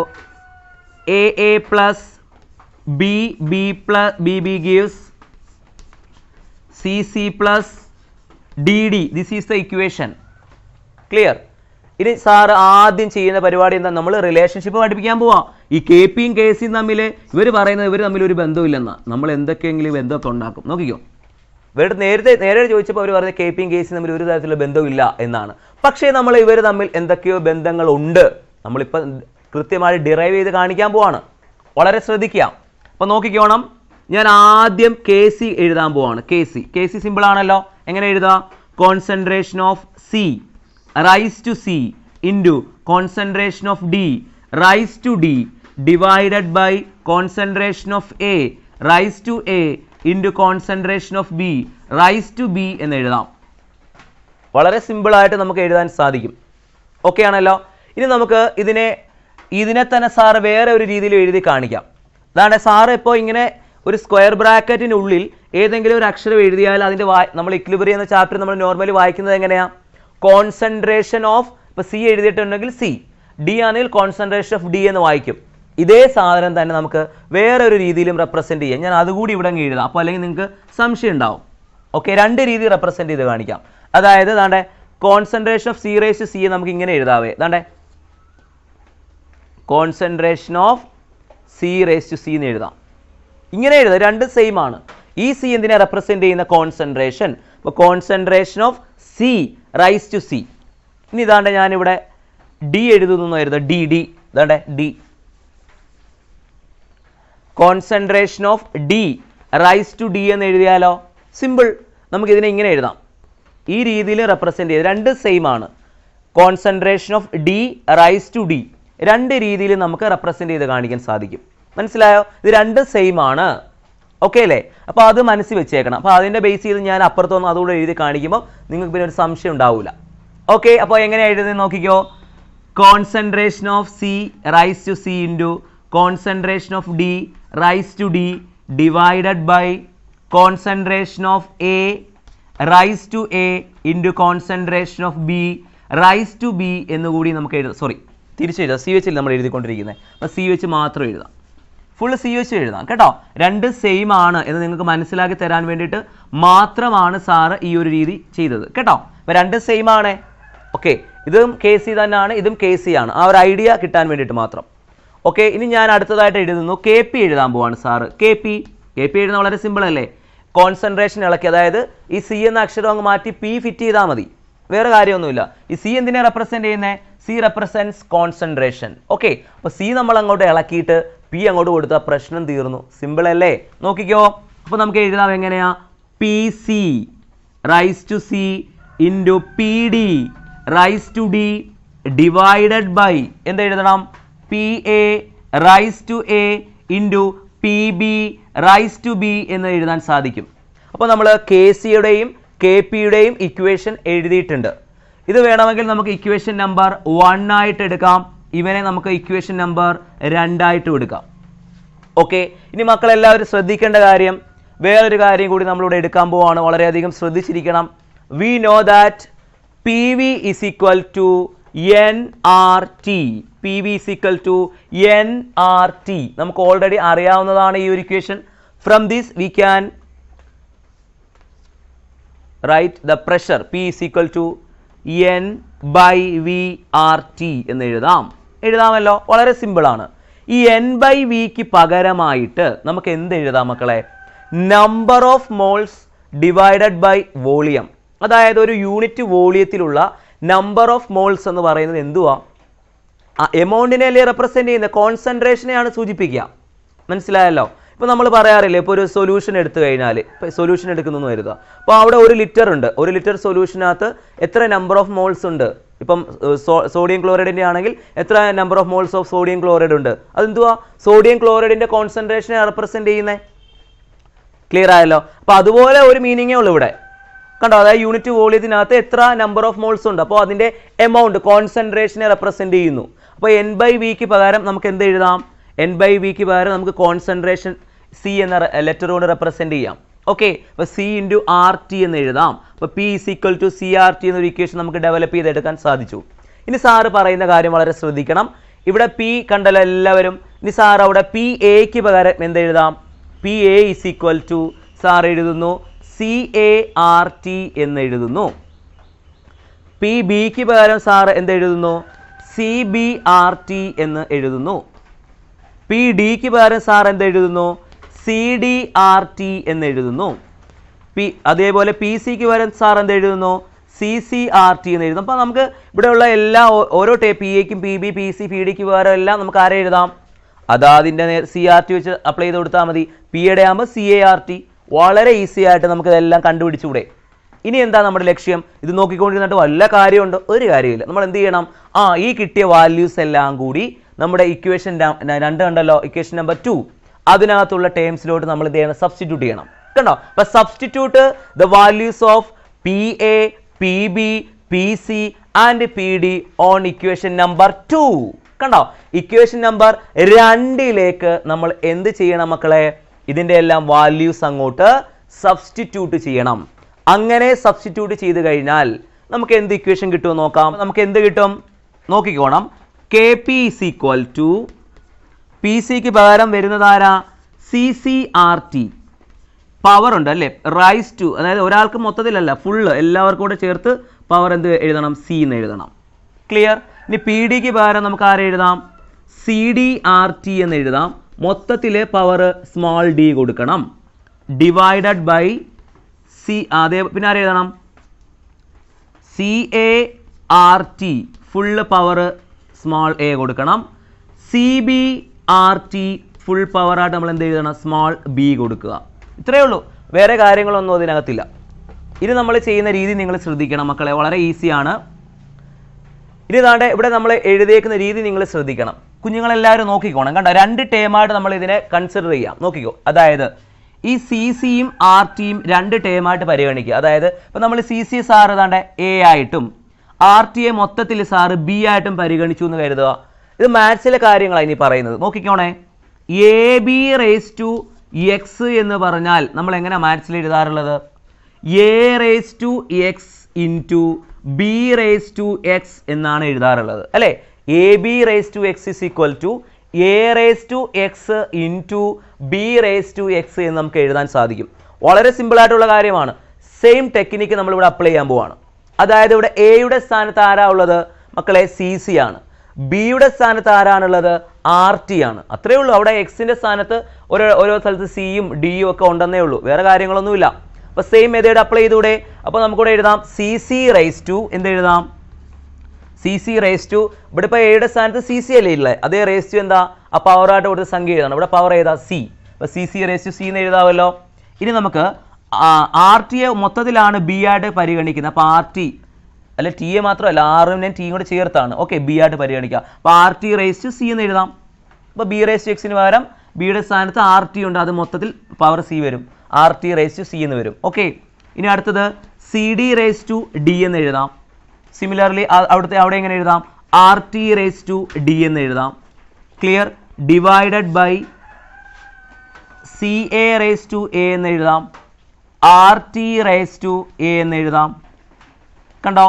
അതുപോലെ C B raise to B എന്ന് എഴുതാം. Into R T raise to B എന്ന് എഴുതാം. വളരെ സിമ്പിളായിട്ട് എഴുതാൻ സാധിക്കും. ക്ലിയർ അല്ലേ? അപ്പോൾ നൈസായിട്ട് നമുക്ക് ഇത്ര എഴുതാം.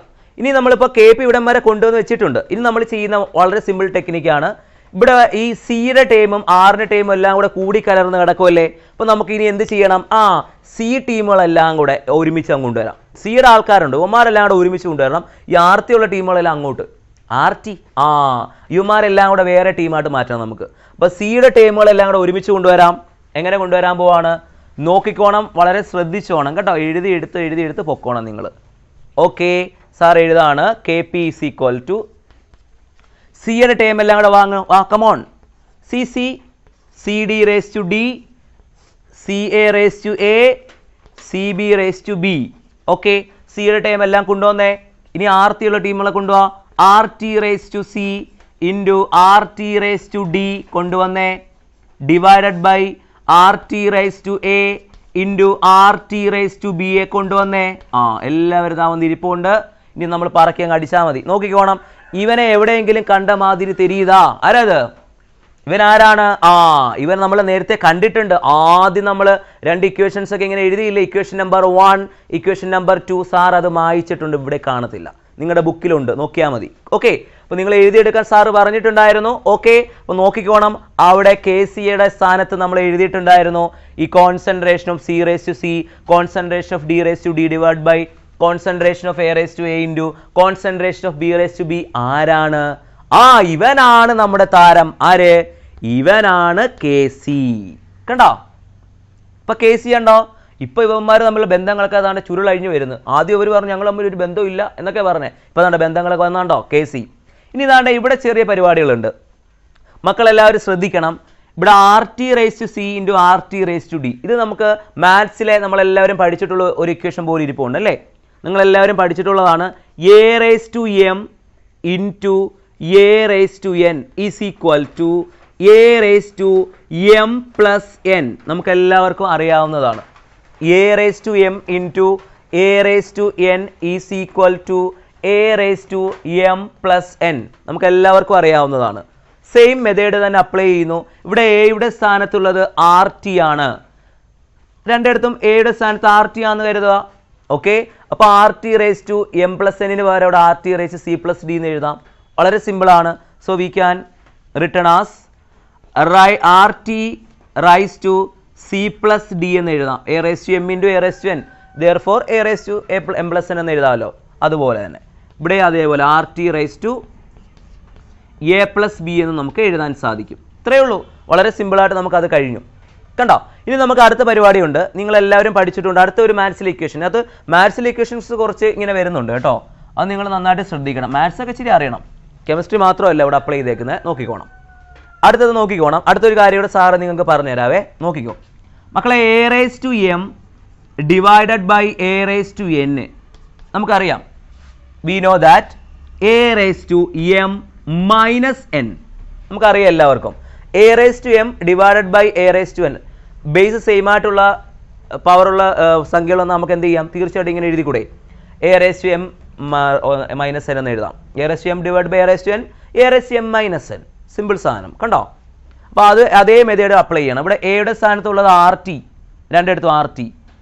എമ്മിൻ്റെ സ്ഥാനത്ത് C + d. ഇവിടെ എന്നിൻ്റെ സ്ഥാനത്ത് A + b എന്നുള്ളൂ. വേറെ കാര്യമൊന്നുമില്ല. സെയിം മെത്തേഡ് തന്നെ നമുക്കിവിടെ അപ്ലൈ ചെയ്യാം. Kc RT⁻C + d - A + b. കണ്ടോ? സംഭവം ഇത്രയേ ഉള്ളൂ. നോക്കിക്കോണം. Kp = Kc × RT⁻² എന്ത് എഴുതണമെന്നറിയാം മക്കളെ? ഇവിടെ നമ്മൾ ഈ സ്മോൾ സിയും സ്മോൾ ഡിയും ഒക്കെ നിങ്ങൾക്ക് എല്ലാവർക്കും അറിയാം. സാർ ഇവിടെ ഇക്വേഷൻ നേരത്തെ എഴുതിയിട്ടുണ്ട്. AA + BB gives CC + DD നമ്മൾ എഴുതിയിട്ടുണ്ടല്ലോ. എല്ലാ മക്കളും ശ്രദ്ധിച്ചോണം അത് കേട്ടോ. നോക്കിക്കോണേ. നമ്മളവിടെ സ്റ്റോഷിയോമെട്രി കോയിഫിഷ്യൻ്റ് എന്നാണ് പറഞ്ഞത്. സത്യത്തിൽ ഈ സ്മോൾ എയും ഈ സ്മോൾ ബിയും ഈ സ്മോൾ സിയും സ്മോൾ ഡിയും എല്ലാം ആര് തന്നെ നമ്പർ ഓഫ് മോൾസ് ആയിട്ട് നമുക്ക് പരിഗണിക്കാൻ സാധിക്കും. നമ്പർ ഓഫ് മോൾസ് ആയിട്ട് നമുക്ക് കൺസിഡർ ചെയ്യാം. ഓക്കെ ആണല്ലോ? അതായത് ഈ സ്മോൾ സിയും സ്മോൾ ഡിയും എവിടെയുള്ള നമ്പർ ഓഫ് മോൾസ് ആണ്? പ്രോഡക്റ്റ് സൈഡിലുള്ള നമ്പർ ഓഫ് മോൾസ് ആണ്. എങ്ങനെയുള്ള പ്രോഡക്റ്റുകളുടെ നമ്പർ ഓഫ് മോൾസ് ആ മക്കളെ? ഇത് നമ്മൾ പഠിപ്പിച്ചു. തുടക്കത്തിൽ തന്നെ സാറ് പറഞ്ഞു നമ്മളിവിടെ കൺസിഡർ ചെയ്തിട്ടുള്ള റിയാക്ഷൻ ആരാണ്? ഒരു ഗേഷ്യസ് റിയാക്ഷൻ ആണ്. സ്വാഭാവികമായിട്ടും സ്മോൾ സിയും സ്മോൾ ഡിയും ഒക്കെ എന്തിൻ്റെ നമ്പർ ഓഫ് മോൾസ് ആണ്? ഗേഷ്യസ് ആയിട്ടുള്ള പ്രോഡക്ട്സിൻ്റെ നമ്പർ ഓഫ് മോൾസ് അല്ലേ? C + d.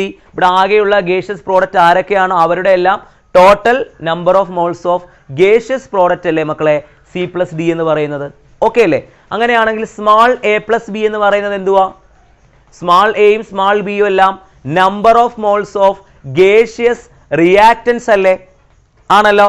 അപ്പോൾ ഗേഷ്യസ് ആയ റിയാക്റ്റൻസിൻ്റെ നമ്പർ ഓഫ് മോൾസ് ആണ് ഈ സ്മോൾ എയും സ്മോൾ ബിയും. അങ്ങനെ നമുക്ക് കൺസിഡർ ചെയ്തൂടെ? അങ്ങനെ ആണെങ്കിൽ തീർച്ചയായിട്ടും സ്മോൾ A + സ്മോൾ ബിയെ നമുക്ക് എന്ത് വിളിക്കാം? റിയാക്റ്റൻ്റ് സൈഡിലുള്ള ഗേഷ്യസ് ആയ റിയാക്റ്റൻസിൻ്റെ എല്ലാം നമ്പർ ഓഫ് മോൾസിൻ്റെ സമ്മാണ് ഏത്? A + b എന്ന് പറയുന്നത്. അപ്പോൾ ഒരു കാര്യം വ്യക്തമാണ്. ഈ C + d എന്ന് പറഞ്ഞാൽ total number of moles of gaseous products ആണ് അല്ലേ? ഗേഷ്യസ് ആയ പ്രോഡക്റ്റുകളുടെ ആകെ നമ്പർ ഓഫ് മോൾസ് ആണ് ഈ C + d എന്ന് പറയുന്നത്.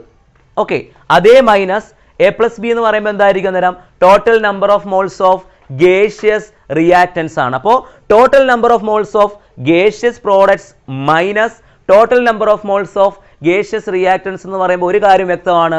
നമ്പർ ഓഫ് മോൾസിൻ്റെ ചേഞ്ച് ആണ് അവിടെ, അല്ലയോ? ആണ്. നമ്പർ ഓഫ് മോൾസിൻ്റെ ചേഞ്ച് അല്ലേ? നമ്മളെല്ലാവരും പഠിച്ചിട്ടുണ്ട്. ചേഞ്ചിനെ സൂചിപ്പിക്കുന്നത് നമ്മൾ ഡെൽറ്റ എന്ന സൈൻ യൂസ് ചെയ്തിട്ടാണ്. ഇങ്ങനൊരു ട്രയാങ്കിൾ ഇട്ടാൽ അതിനെ നമ്മൾ റെപ്രസെൻ്റ് ചെയ്യും ഡെൽറ്റ. Delta means change. എന്തിലുള്ള ചേഞ്ച് ആണ്? ഗേഷ്യസ് ആയിട്ടുള്ള റിയാക്റ്റൻസിലെയും പ്രോഡക്റ്റിലേക്ക് നമ്പർ ഓഫ് മോൾസിൻ്റെ ചേഞ്ച് അല്ലയോ? അപ്പോൾ സ്വാഭാവികമായിട്ട് നമ്പർ ഓഫ് മോൾസിൻ്റെ ചേഞ്ച് ആയതുകൊണ്ട് ഞാൻ n എന്ന് കൊടുക്കുന്നു. Where n is number of moles. അപ്പോൾ delta n means change in number of moles എന്ന് പറഞ്ഞുകൂടെ? അപ്പോൾ ഡെൽറ്റ n നമുക്ക് എങ്ങനെ എഴുതാം? ഡെൽറ്റ എൻ നമുക്ക് ഇങ്ങനെ പറഞ്ഞുകൂടെ, delta N is equal to number of moles of gaseous products minus number of moles of gaseous reactants എന്ന് നമുക്ക് എഴുതാം. അതാണ് delta N. So we get an equation. This equation represents the relationship between Kp and Kc. ഇത്രയേ ഉള്ളൂ സാധനം. കണ്ടോ? അപ്പോൾ ഈ കെപിയും കെ സിയും തമ്മിൽ ബന്ധം ഉണ്ട് എന്ന് നമുക്കിപ്പോൾ വ്യക്തമായി. ഇവർ ആദ്യം പറഞ്ഞ് ഞങ്ങൾ തമ്മിൽ ഒരു ബന്ധം ഇല്ലെന്നാ, പക്ഷേ ഇപ്പോൾ നമ്മൾ കണ്ടുപിടിച്ചു ഇവർ തമ്മിൽ എന്തൊക്കെയോ ബന്ധങ്ങളുണ്ട്. അപ്പോൾ ഇവർ തമ്മിലുള്ള ബന്ധം എന്തോ മക്കളെ? Kp is equal to Kc into RT raised to delta n എന്നുള്ള കാര്യം ആണ്. ഇത്രയേ ഉള്ളൂ ഇക്വേഷൻ. വളരെ സിമ്പിളാണ്. ഇക്വേഷൻ മാത്രം എഴുതാൻ ചോദിക്കും. ഇക്വേഷൻ മാത്രം എഴുതുമ്പോൾ നിങ്ങളൊരു കാര്യം എഴുതണം, ഓരോ ടേമും എന്തിനെയൊക്കെ റെപ്രസെന്റ് ചെയ്യുന്നു എന്ന് എഴുതണം. അറിയാമല്ലോ, where K P is equilibrium constant in terms of partial pressure, where K C is equilibrium constant in terms of concentration, where R is gas constant, where T is the temperature, where delta N എന്താണെന്ന് ഇപ്പോൾ എഴുതിയിട്ടുണ്ട്, ഞാൻ പറയേണ്ട ആവശ്യമില്ല. Gaseous പ്രോഡക്ട്സിന്റെ number of moles minus number of moles of gaseous reactants ആണ്, അതിന്റെ change ആണ്. ഇത്രയേ ഉള്ളൂ. വളരെ സിമ്പിളായിട്ട് നമുക്ക് ഡിറൈവ് ചെയ്തെടുക്കാൻ സാധിക്കും. ഇപ്പോൾ ഡെറിവേഷൻ ചോദിച്ചിട്ടുണ്ട്, ഇങ്ങനെ ഇക്വേഷൻ മാത്രം എഴുതാനും ചോദിച്ചിട്ടുണ്ട്. ഇനി ഇക്വേഷൻ വെച്ചിട്ട് പ്രോബ്ലവും ചോദിച്ചിട്ടുണ്ട്. നമുക്ക് ആ പ്രോബ്ലം കൂടി ഒന്ന് നോക്കാം. സാർ ഒരു പ്രോബ്ലം പറയാൻ പോവാണ്, വളരെയധികം ശ്രദ്ധിച്ച് തന്നെ ഇരിക്കണം. എന്താണെന്നുള്ളത് നമുക്ക് നോക്കാം. 2NOCl gives 2NO plus Cl2. ഇതാണ് നമ്മുടെ ഇക്വേഷൻ എന്ന് പറയുന്നത്. ഓക്കെ, ഇക്വിലിബ്രിയം റിയാക്ഷൻ ആണിത്. അവർ തന്നിട്ട് ചോദിക്കുകയാണ്, അവരെന്ത് പറയുന്നുണ്ടെന്നറിയാം? അവരുടെ ഇവിടുത്തെ കെ പിയുടെ കാര്യം പറയുന്നുണ്ട്. ഫൈൻഡ്, ക്വസ്റ്റ്യൻ ഞാനിങ്ങനെ എഴുതാം വേണമെങ്കിൽ, find the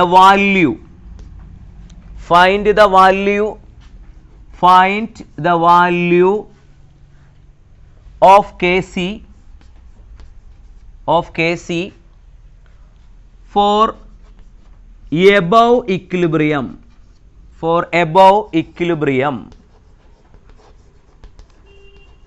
above equilibrium.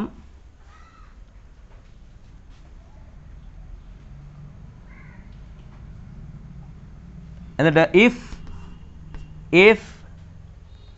the value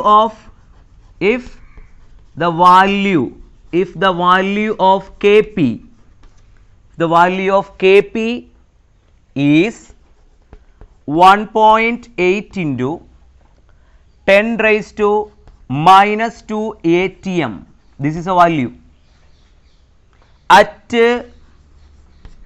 600 Kelvin.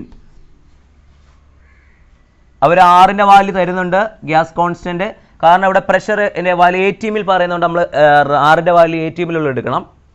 0.0821 ഇതാണ് ഇവിടെ എടുക്കേണ്ടത്, 8.314 അല്ല, യൂണിറ്റ് മാറ്റം ഉള്ളതുകൊണ്ട് കേട്ടോ. Okay, litre ATM per kelvin per mole, this is the value. Okay, അപ്പോൾ നമ്മൾ അതും എഴുതിയിട്ടുണ്ട്. വളരെ കാര്യങ്ങളെല്ലാം അവർ ക്വസ്റ്റ്യൻ തന്നിട്ട് പ്രൊവൈഡ് ചെയ്തിട്ടുണ്ട്, പ്രശ്നമൊന്നുമില്ല. ഓക്കെ, അപ്പോൾ നമ്മളിതെങ്ങനെ സോൾവ് ചെയ്യും? വളരെ സിമ്പിളാണ്. നമ്മളിപ്പോൾ പഠിപ്പിച്ചത് ബേസ് ചെയ്തുള്ള ചോദ്യമാണ്. അപ്പോൾ അതാണ് നോക്കേണ്ട കാര്യം, ഇവർ KC കണ്ടുപിടിക്കാനാണ് ചോദിച്ചേക്കുന്നത്. പക്ഷേ ഇവർ ആരുടെ വാല്യൂ തന്നിട്ടുണ്ട്? KPയുടെ വാല്യൂ തന്നിട്ടുണ്ട്. വളരെ സിമ്പിളല്ലേ? KCയുടെ വാല്യൂ കണ്ടുപിടിക്കാൻ ചോദിച്ചു, KP എന്നിട്ട് KCയുടെ വാല്യൂ ചോദിച്ചാൽ നമ്മളിപ്പോൾ പഠിപ്പിച്ചതേ ഉള്ളൂ. KP is equal to KC RT raise to delta N എന്ന ഇക്വേഷൻ എഴുതുക. ഈ ഇക്വേഷൻ എഴുതുമ്പോൾ തന്നെ അവിടെ ഒരു മാർക്ക് അങ്ങ് വീണ് കഴിഞ്ഞു. നിങ്ങൾക്ക് ഒന്നും അറിയാൻ വയ്യെങ്കിലും ഇക്വേഷൻ തന്നെ എഴുതി വെച്ചാൽ തന്നെ ഒരു മാർക്ക് അവിടെ വീണു. അപ്പോൾ കെ പി തന്നിട്ട് KC കണ്ടുപിടിക്കാൻ ചോദിക്കുമ്പോഴേ മനസ്സിലാക്കാം. വളരെ സിമ്പിളായിട്ട് മനസ്സിലാകും, ഒരു ലോജിക്ക് മതി, സിമ്പിൾ ലോജിക്കാണ്.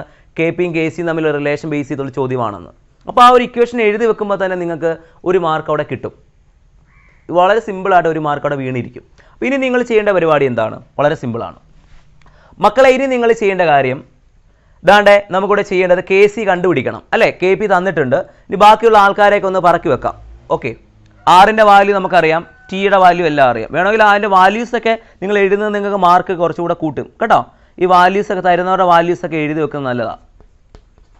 ഇതൊക്കെ നമ്മൾ ചെയ്യുമ്പോൾ അത് കൃത്യമായിട്ട് അതിൻ്റെ ഒരു ഫോർമാറ്റിൽ ചെയ്ത് കഴിഞ്ഞാൽ എളുപ്പമാണ്.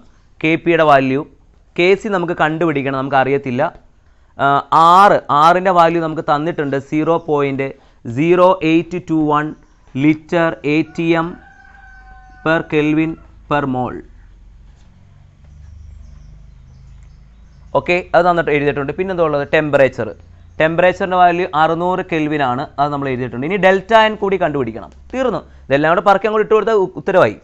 ഡെൽറ്റ എൻ ഞാൻ പറഞ്ഞിട്ടുണ്ട്, ഈ ഇക്വേഷൻ്റെ ഡെൽറ്റ എൻ കണ്ടുപിടിക്കേണ്ടത് അല്ലേ. Number of moles of gaseous products, ഇതെല്ലാം ഗേഷ്യസ് റിയാക്ഷൻ ആണ് അല്ലേ. എന്തുകൊണ്ട് ഇത് ഗേഷ്യസ് ആയി? Why this reaction is called a gaseous reaction? Because the reactants and products are in gaseous states, so hence it is called a gaseous reaction. Okay, but here NOCl is gas, NO is also gas, Cl2 is gas. Okay, അപ്പോൾ എല്ലാവരും ഗ്യാസുകളാണ്. അപ്പോൾ നമുക്ക് എങ്ങനെ delta N കണ്ടുപിടിക്കാം? Number of moles of gaseous products എത്രയാണ്? 2 NOയും 1 Cl2. ലെഫ്റ്റിൽ കിടക്കുന്ന number നോക്കിയാൽ മതി, കണ്ടോ? അപ്പോൾ ആകെ 2 NOയും ഉണ്ട്, 1 Cl2 ഉണ്ട് പ്രോഡക്റ്റിൽ ഗ്യാസ് ആയിട്ടുള്ളവർ. അപ്പോൾ ആകെ 2 1 3 3 നമ്പർ ഓഫ് മോൾസ്. മൈനസ് ഇനി അടുത്തത് റിയാക്റ്റൻസിൽ എത്ര നമ്പർ ഓഫ് മോൾസ് ഉണ്ട് ഗ്യാസ് ആയിട്ടുള്ളത്? 2 എണ്ണം. അപ്പോൾ 3 - 2 ആൻസർ ഈസ് 1. ഇത്രയേ ഉള്ളൂ, പരിപാടി കഴിഞ്ഞു. വളരെ സിമ്പിളായിട്ട് നിങ്ങൾക്ക് ഉത്തരം എഴുതാൻ സാധിക്കും കേട്ടോ. ഇനി നമുക്ക് ഇക്വേഷനോട് എല്ലാം കൊടുക്കുക. കെ സി അല്ലേ കണ്ടുപിടിക്കേണ്ടത്. അപ്പോൾ K C is equal to K P divided by RT raise to delta N എന്നാണ് വാല്യൂ. നമ്മളിപ്പം കെ സിയെ കണ്ടുപിടിക്കേണ്ടത്. അപ്പോൾ കെ പിയുടെ വാല്യൂ ഇവിടെ തന്നിട്ടുണ്ട്. 1.8 × 10⁻² ഡിവൈഡ് ബൈ ആറിൻ്റെ വാല്യൂ 0.0821 ഇൻറ്റു ടെമ്പറേച്ചർ 600. നമ്മുടെ ഭാഗ്യത്തിന് പവർ 1 ആണ്, അപ്പോൾ അതുകൊണ്ട് കിട്ടി 1. കാരണം ഡെൽറ്റ എൻ നമുക്ക് എടുത്തപ്പോൾ 1 കിട്ടി. അപ്പോൾ പിന്നെ 1 കൊടുത്താലും ഇല്ലെങ്കിലും ഒരേ എഫക്റ്റ് അല്ലേ, പ്രശ്നമില്ല. അപ്പോൾ നിങ്ങളിത് സോൾവ് ചെയ്താൽ മതി. നിങ്ങളിങ്ങനെ സോൾവ് ചെയ്ത് നിങ്ങൾ കൃത്യമായിട്ട് സോൾവ് ചെയ്ത് വരുമ്പോൾ നിങ്ങൾക്കൊരു വാല്യൂ കിട്ടും. 3.6 × 10⁻⁴ എന്നാ കിട്ടും. അപ്പോൾ കെ സിയുടെ വാല്യൂ നിങ്ങൾക്ക് കിട്ടും 3.6 × 10⁻⁴ എന്ന് കിട്ടും വാല്യൂ. ചെയ്ത് കണ്ടുപിടിക്കുക. ഇത്രയേ ഉള്ളൂ, വളരെ സിമ്പിളായിട്ട് ചെയ്യണം. ഓക്കെ, അപ്പോൾ എപ്പോഴും നിങ്ങൾ സോൾവ് ചെയ്യുമ്പോൾ വളരെ ശ്രദ്ധിക്കണം. കാൽക്കുലേറ്റർ ചെയ്യുമ്പോൾ ന്യൂമറേറ്റർ അതുപോലെ എഴുതുക. ഡിനോമിനേറ്ററിൽ ഒന്നിലധികം ടേമുകൾ ഉണ്ടെങ്കിൽ ബ്രാക്കറ്റ് ഉപയോഗിച്ചുകൊണ്ട് ചെയ്യുക. ഓക്കെ, എന്നിട്ട് മാത്രമേ ചെയ്യില്ലെങ്കിൽ നിങ്ങൾക്ക് ഉത്തരം തെറ്റായിരിക്കും കിട്ടുക. ഇത്രയും കാര്യങ്ങളേ ഉള്ളൂ. ചെയ്യുമ്പോൾ വളരെ ഈസി ആയിട്ട് ചെയ്യാം. കെ സിയുടെ വാല്യൂ നിങ്ങൾക്ക് കണ്ടുപിടിക്കാൻ സാധിക്കും. ഓക്കെ, ഇത്രയും ക്ലിയർ ആയി നോക്കാം എല്ലാവരും. ഇനി നമ്മൾ അടുത്ത ഭാഗത്തോട്ട് പോവാണ്. ഇനി നമ്മൾ പരീക്ഷയ്ക്ക് പൊതുവെ ചോദിക്കുന്നത് നമ്മുടെ ആസിഡ് ബേസ് കൺസെപ്റ്റുകളിൽ നിന്നും ചോദ്യങ്ങൾ വരാറുണ്ട്. മക്കളെ, ആസിഡ് ബേസ് കൺസെപ്റ്റുകളെ പറ്റിയുള്ള ചോദ്യങ്ങൾ നമുക്ക് നോക്കാം. അതിനു മുമ്പ് പരീക്ഷയ്ക്ക് ചോദിച്ചിട്ടുള്ള ഒരു ചോദ്യം നമുക്ക് സിമ്പിൾ ക്വസ്റ്റ്യനിലൂടെ നോക്കിയിട്ട് നമുക്ക് അങ്ങോട്ട് പോകാം. ആസിഡ് ബേസ് കൺസെപ്റ്റിനെ പറ്റിയൊക്കെ നോക്കാം. അതാണ് വേറൊരു ചോദ്യം. The ionic product of water is dash. ഇത്രയും ചോദിച്ചാൽ നിങ്ങൾ എന്ത് എഴുതണം? ഇത് ചോദിച്ചിട്ട് പ്രീവിയസ് ക്വസ്റ്റ്യനാണ്. അയോണിക് പ്രോഡക്റ്റ് ഓഫ് വാട്ടർ ചോദിച്ചാൽ നമ്മൾ KW is equal to concentration of H+ into concentration of OH- എന്നങ്ങ് എഴുതിയാൽ മതി, വേറെ കാര്യമൊന്നുമില്ല. Or concentration of H3O+ into concentration of OH-. നമ്മൾ പ്രീവിയസ് ക്വസ്റ്റ്യൻ അനാലിസിസ് മാത്രമാണ് ചെയ്യുന്നത്. അപ്പോൾ അതുകൊണ്ട് വളരെ തീർച്ചയായിട്ടും ഓക്കെ ഒരുവിധം നിങ്ങൾ വായിച്ച് നോക്കിയിട്ടായിരിക്കണം ക്ലാസ്സിൽ ഇരിക്കേണ്ടത്. ഓക്കെ, അപ്പോൾ KW വാല്യൂ മാത്രം ഓർക്കുക. Concentration of H+ into concentration of OH- or concentration of H3O+ into concentration of OH-. ഇതിൽ ഏതെങ്കിലും എഴുതാം. ഓക്കെ, രണ്ടും സെയിം ആണ്. ക്ലിയർ? അപ്പോൾ അത് നിങ്ങളൊന്ന് ഓർക്കുക. ഇനി നമ്മൾ കൺസെപ്റ്റിലോട്ട് കയറുകയാണ്. ആസിഡ് ബേസ് കൺസെപ്റ്റിൽ നിന്ന് എന്തെല്ലാം ചോദ്യങ്ങൾ വന്നിട്ടുണ്ടെന്ന് നമുക്ക് നോക്കാം. വളരെ സിമ്പിൾ കാര്യങ്ങളാണ് നമുക്ക് അതിനകത്ത് നിന്ന് ചോദിച്ചിട്ടുള്ളത്. എപ്പോഴും ചോദിക്കാറുണ്ട്, സാർ അതിനെ ബേസ് ചെയ്തിട്ടുള്ള ഒരു ചോദ്യത്തിലേക്ക് പോവാം. ചോദ്യം ഇങ്ങനെയാണ്, ചോദ്യം ശ്രദ്ധിച്ചോണം. Select the Lewis acid from the following. കണ്ടോ ചോദ്യം? കണ്ടോ? കുറച്ച് എക്സാമ്പിൾ അവർ തന്നിട്ട് അവർ ചോദിച്ചിരിക്കുന്നു. Select the Lewis acids from the following. താഴെ തന്നിരിക്കുന്നതിനകത്തുനിന്ന് ലൂയിസ് ആസിഡായിട്ടുള്ള ആൾക്കാരെ നമ്മൾ എന്ത് ചെയ്യണം? കണ്ടെത്തുക എന്നുള്ളതാണ് അവർ ചോദിച്ചേക്കുന്നത്. താഴെ തന്നിരിക്കുന്നത് ലൂയിസ് ആസിഡായിട്ടുള്ള ആളാരാണ്, അയാളെ കണ്ടെത്തുക. നിങ്ങളെല്ലാവരും പഠിച്ചിട്ടുള്ളത് ലൂയിസ് ആസിഡും ലൂയിസ് ബേസുകളും. എല്ലാവർക്കും കൺസെപ്റ്റുകൾ അറിയാം. 3 കൺസെപ്റ്റുകളാണ് നമുക്ക് ഫോക്കസ് ഏരിയയ്ക്ക് പഠിക്കാനുള്ളത്. ഫോക്കസ് ഏരിയയിൽ നിന്നും ഏതൊക്കെയാണെന്ന് അറിയാം. അരീനിയസ്, അതുപോലെ തന്നെ Bronsted Lowry concept, third one is Lewis concept. ഈ 3 കൺസെപ്റ്റുകളും വളരെ ഇമ്പോർട്ടൻ്റ് ആണ്. ഇവിടെ നിന്ന് നല്ല രീതിയിൽ ചോദ്യങ്ങൾ വരാറുണ്ട്. ഓക്കെ, അപ്പോൾ അത് നന്നായിട്ട് പഠിക്കണം. അപ്പോൾ അതുമായി ബന്ധപ്പെട്ടുകൊണ്ട് പരീക്ഷയ്ക്ക് ചോദിച്ചിട്ടുള്ളതാണ് നമ്മൾ വർക്കൗട്ട് ചെയ്യാൻ പോകുന്നത്. വളരെ ശ്രദ്ധിച്ച് തന്നെ ഇരിക്കാം. നോക്കാം നമുക്ക്. ഇപ്പോൾ ഞാനിവിടെ ലൂയിസിൻ്റെ കാര്യമാണ് ഇപ്പോൾ പറഞ്ഞത് അല്ലേ. അപ്പോൾ അതുകൊണ്ട് നമുക്ക് അത് തന്നെ നോക്കാം. അവർ ചോദിച്ചിട്ടുള്ള ചോദ്യത്തിനകത്ത് ഓപ്ഷൻസ് ആയിട്ട് തന്നിട്ടുള്ളത് NH3 OH മൈനസ്. അപ്പോൾ ഇത് പഠിക്കുമ്പോൾ തന്നെ അതിനപ്പോൾ ഒരു ഐഡിയ കിട്ടും നിങ്ങൾക്ക്.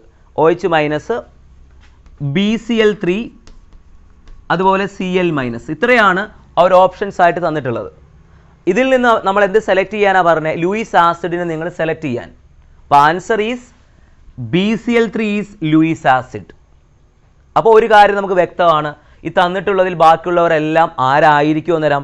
ലൂയിസ് ബേസുകളാണ്. ഓക്കെ, അപ്പോൾ നിങ്ങൾക്ക് സംശയം, സാർ എന്താണ് ഈ ലൂയിസ് ആസിഡ് എന്ന് പറഞ്ഞാൽ? What are Lewis acids? Lewis acids are electron pair acceptors. Electron പെയറുകളെ സ്വീകരിക്കുന്നവരെയാണ് നമ്മൾ എന്ത് വിളിക്കുക? ലൂയിസ് ആസിഡ് എന്ന് വിളിക്കുന്നത്. ഓക്കെ, ഇനി ലൂയിസ് ബേസസ് എന്ന് പറയുമ്പോൾ നിങ്ങൾക്കറിയാം, ഇലക്ട്രോൺ പെയർ ഡോണേഴ്സിനെയാണ് ലൂയിസ് ബേസസ് എന്ന് പറയുന്നത്. ഇത്രയും കാര്യങ്ങൾ പഠിച്ചാൽ മതി. അപ്പോൾ ഇലക്ട്രോൺ പെയറുകളെ അക്സെപ്റ്റ് ചെയ്യുന്നവരെ നമ്മൾ എന്ത് വിളിക്കും? ലൂയിസ് ആസിഡുകളെന്നും. ഇലക്ട്രോൺ പെയറുകളെ കൊടുക്കുന്നവരെയാണ് നമ്മൾ എന്ത് വിളിക്കുക? ലൂയിസ് ബേസുകളെന്ന് നമ്മൾ വിളിക്കും. ക്ലിയർ ആണല്ലോ? ഇനി ഞാൻ അതിനെപ്പറ്റി ഒരു ഐഡിയ നിങ്ങൾക്ക് തരാം. വളരെ സിമ്പിളായിട്ടുള്ള കാര്യങ്ങളാണ്, നമുക്ക് നോക്കാം. അതായത് BCl3യുടെ കാര്യം സാറ് പറയട്ടെ. എന്തുകൊണ്ട് BCl3 എന്തുകൊണ്ട് ലൂയിസ് ആസിഡായി? കാരണം ഇവൻ ഇലക്ട്രോൺ പെയറുകളെ അക്സെപ്റ്റ് ചെയ്യാനാണ് അവൻ എപ്പോഴും ശ്രമിക്കുന്നത്. കാരണം BCl3 ഒരു ഇലക്ട്രോൺ ഡെഫിഷ്യൻ്റ് കോമ്പൗണ്ട് ആണ്. അതായത് ആവശ്യത്തിന് ഇലക്ട്രോണുകളില്ല. ലൈക്ക് ദാണ്ടെ BCl3 എന്ന് നമ്മൾ പറയുമ്പോൾ അതാണ് ഇങ്ങനെയാണ് നമ്മൾ BCl3 ദാണ്ടെ BCl3. ഓക്കെ, ഇങ്ങനെ BCl3 നിൽക്കുകയാണ്. ഓരോ ബോറോണുമായിട്ട് ഇതാണ്ട് ഇലക്ട്രോണുകളുണ്ട് തീർച്ചയായിട്ടും. ഇങ്ങനെ ഉണ്ടല്ലോ. ഇനി ബോറോണിന് ചുറ്റുമുള്ള ഇലക്ട്രോൺ പെയറുകൾ എണ്ണി നോക്കിക്കേ. ഇലക്ട്രോൺസിൻ്റെ എണ്ണി നോക്കിക്കേ. 1, 2, 4, 6. അപ്പോൾ 6 ഇലക്ട്രോൺസ് ആണ് ബോറോണിന് ചുറ്റുമുള്ളത്. ഹെൻസ് നമുക്ക് പറയാൻ സാധിക്കില്ലേ, number of electrons around the boron atom is 6. ശരിയല്ലേ? അപ്പോൾ ബോറോൺ ആറ്റങ്ങളുടെ ചുറ്റുമുള്ള ഇലക്ട്രോണുകളുടെ എണ്ണം 6 ആണെങ്കിൽ നമുക്ക് ഉറപ്പിച്ചുകൂടെ മക്കളെ? എന്തുറപ്പിക്കാം? ബോറോണൊക്കെ എന്തിനു വേണ്ടിയിട്ടാണ് മറ്റുള്ള ആറ്റങ്ങളോട് ഇങ്ങനെ കമ്പൈൻ ചെയ്യുന്നത്? അവന് 8 ഇലക്ട്രോണുകൾ കിട്ടുന്നതിന് വേണ്ടിയിട്ടല്ലേ? സോ ഇപ്പോൾ കിട്ടിയത് എത്രയാ? 6. അപ്പോൾ ആവശ്യത്തിന് കിട്ടിയോ? 8 എന്നുള്ള ആ ഒരു സ്റ്റേബിൾ സ്റ്റേറ്റിലോട്ട് അതിന് പോകാൻ കഴിഞ്ഞോ? ഇല്ലല്ലോ. അപ്പോൾ ആ ഒരു കാരണം കൊണ്ട് തന്നെ നമുക്ക് ഉറപ്പിച്ച് പറയാൻ സാധിക്കും. എന്ത് പറയാൻ സാധിക്കും മക്കളെ? ഇവൻ്റെ എന്താണ് ഒക്ടറ്റ് കംപ്ലീറ്റ് ആയിട്ടില്ല. അപ്പോൾ അവൻ ഇനി ഇലക്ട്രോണുകൾ വേണം. എത്ര ഇലക്ട്രോൺ കൂടി വേണം? 6ൻ്റെ കൂടെ 2 ഇലക്ട്രോൺ കൂടി കിട്ടിയാലല്ലേ അവൻ 8 ആകാൻ സാധിക്കൂ. അപ്പോൾ ഇനി അവന് ഒരു ജോഡി ഇലക്ട്രോൺ പെയർ കൂടെ വേണം അല്ലേ? ഒരു ഇലക്ട്രോൺ പെയർ കൂടെ അവൻ മേടിക്കാനാണ് ശ്രമിക്കുക, ഉള്ളത് കളയത്തില്ല. So this molecule can a tendency to accept electron pairs from others അല്ലേ? മറ്റുള്ളവരിൽ നിന്ന് ഇലക്ട്രോൺ പെയറുകളെ മേടിക്കാനാണ് ശ്രമിക്കുന്നത്. അതുകൊണ്ട് BCl3 exist as a Lewis acid. ഇത്രയേ ഉള്ളൂ. അപ്പോൾ ഈ ടൈപ്പ് ആൾക്കാരാണ്. വേറെ കുറച്ച് പേരുണ്ട്. BCl3 പറയാം, BF3 പറയാം, AlCl3 പറയാം. ഇവരെല്ലാം പൊതുവെ ആരാണ്? ലൂയിസ് ആസിഡുകളാണ്. കൂടാതെ all cations like H+, Mg2+, et cetera, all cations are Lewis acids. എല്ലാ കാറ്റയോണുകളും ലൂയിസ് ആസിഡുകളാണ്. എല്ലാ ഇലക്ട്രോൺ ഡെഫിഷ്യൻ്റ് കോമ്പൗണ്ടുകളും പൊതുവെ ആരാണ്? ലൂയിസ് ആസിഡ്സ് ആണ്. അപ്പോൾ മറക്കരുത്, ഓൾ കാറ്റയോൺസ് പോസിറ്റീവ് ചാർജുള്ള അയോണുകളെല്ലാം ലൂയിസ് ആസിഡുകളും, അതുപോലെ ഇലക്ട്രോണുകൾ ആവശ്യത്തിനില്ലാത്ത ഇലക്ട്രോൺ ഡെഫിഷ്യൻ്റ്, അതായത് സെൻട്രൽ ആറ്റത്തിന് ചുറ്റുമുള്ള ഇലക്ട്രോൺ പെയറുകളുടെ എണ്ണം 8ലും താഴെയുള്ള ആൾക്കാരുണ്ട്. സ്വാഭാവികമായിട്ട് അവരെല്ലാം ഇലക്ട്രോൺ ഡെഫിഷ്യൻ്റ് കോമ്പൗണ്ടുകളാണ്. അവരെല്ലാം പൊതുവെ എന്തായിട്ട് ആക്ട് ചെയ്യുന്നുണ്ട്? ഇലക്ട്രോൺ പെയറുകൾ അക്സെപ്റ്റ് ചെയ്യാനുള്ള ടെൻഡൻസിയാണ് കാണിക്കുന്നത്. So they are Lewis acids. Okay, അപ്പോൾ ഇവരെല്ലാം ലൂയിസ് ആസിഡുകളാണ്. ഇനി ലൂയിസ് ബേസുകൾ എന്ന് പറയുമ്പോൾ ഇത് തന്നിട്ടുള്ള എല്ലാം ലൂയിസ് ബേസുകളാണ്. NH3. അപ്പോൾ NH3 ഒരു ലൂയിസ് ബേസ് ആണ്. H2O ഒരു ലൂയിസ് ബേസ് ആണ്. കാരണം ഇവരുടെ എല്ലാം കയ്യിൽ അവൈലബിൾ ആണ്? Lone pair of electrons available ആണ്. ബോണ്ടിങ്ങിന് ഉപയോഗിക്കാത്ത ഇലക്ട്രോണുകളെയാണ് ലോൺ പെയറുകൾ എന്ന് വിളിക്കുക. ഓക്കെ, അത്തരത്തിൽ ഇലക്ട്രോൺ പെയറുകൾ അവൈലബിൾ ആയിട്ടുള്ള മോളിക്യൂളുകളെയാണ് നമ്മൾ എന്ത് വിളിക്കുന്നത് മക്കളെ?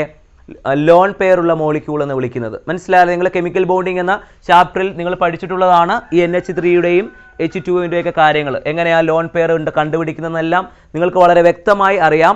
അപ്പോൾ അതുകൊണ്ട് നിങ്ങൾക്ക് മനസ്സിലാക്കാൻ സാധിക്കും NH3 ആകട്ടെ വാട്ടർ ആകട്ടെ ഇവരെല്ലാം പൊതുവെ lone pair of electrons available ആയതുകൊണ്ട് തീർച്ചയായിട്ടും അവർ ഇലക്ട്രോൺ പെയറുകളെ മറ്റുള്ളവരിലേക്ക് ഡൊണേറ്റ് ചെയ്യാനുള്ള ടെൻഡൻസിയാണ് അവർ കാണിക്കുക.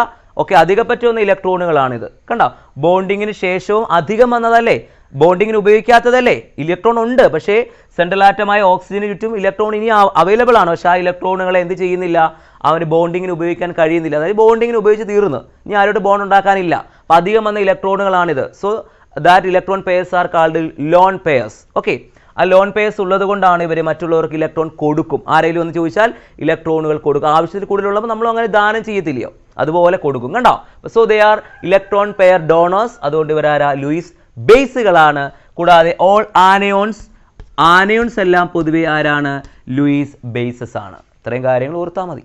കണ്ടോ, ലൂയിസ് ആസിഡ് ലൂയിസ് ബേസിനെ പറ്റി ഐഡിയ കിട്ടിയല്ലോ. ഓക്കെ, ഇത്രയും കാര്യങ്ങൾ ഓർമ്മയിൽ വെച്ചേക്കുക.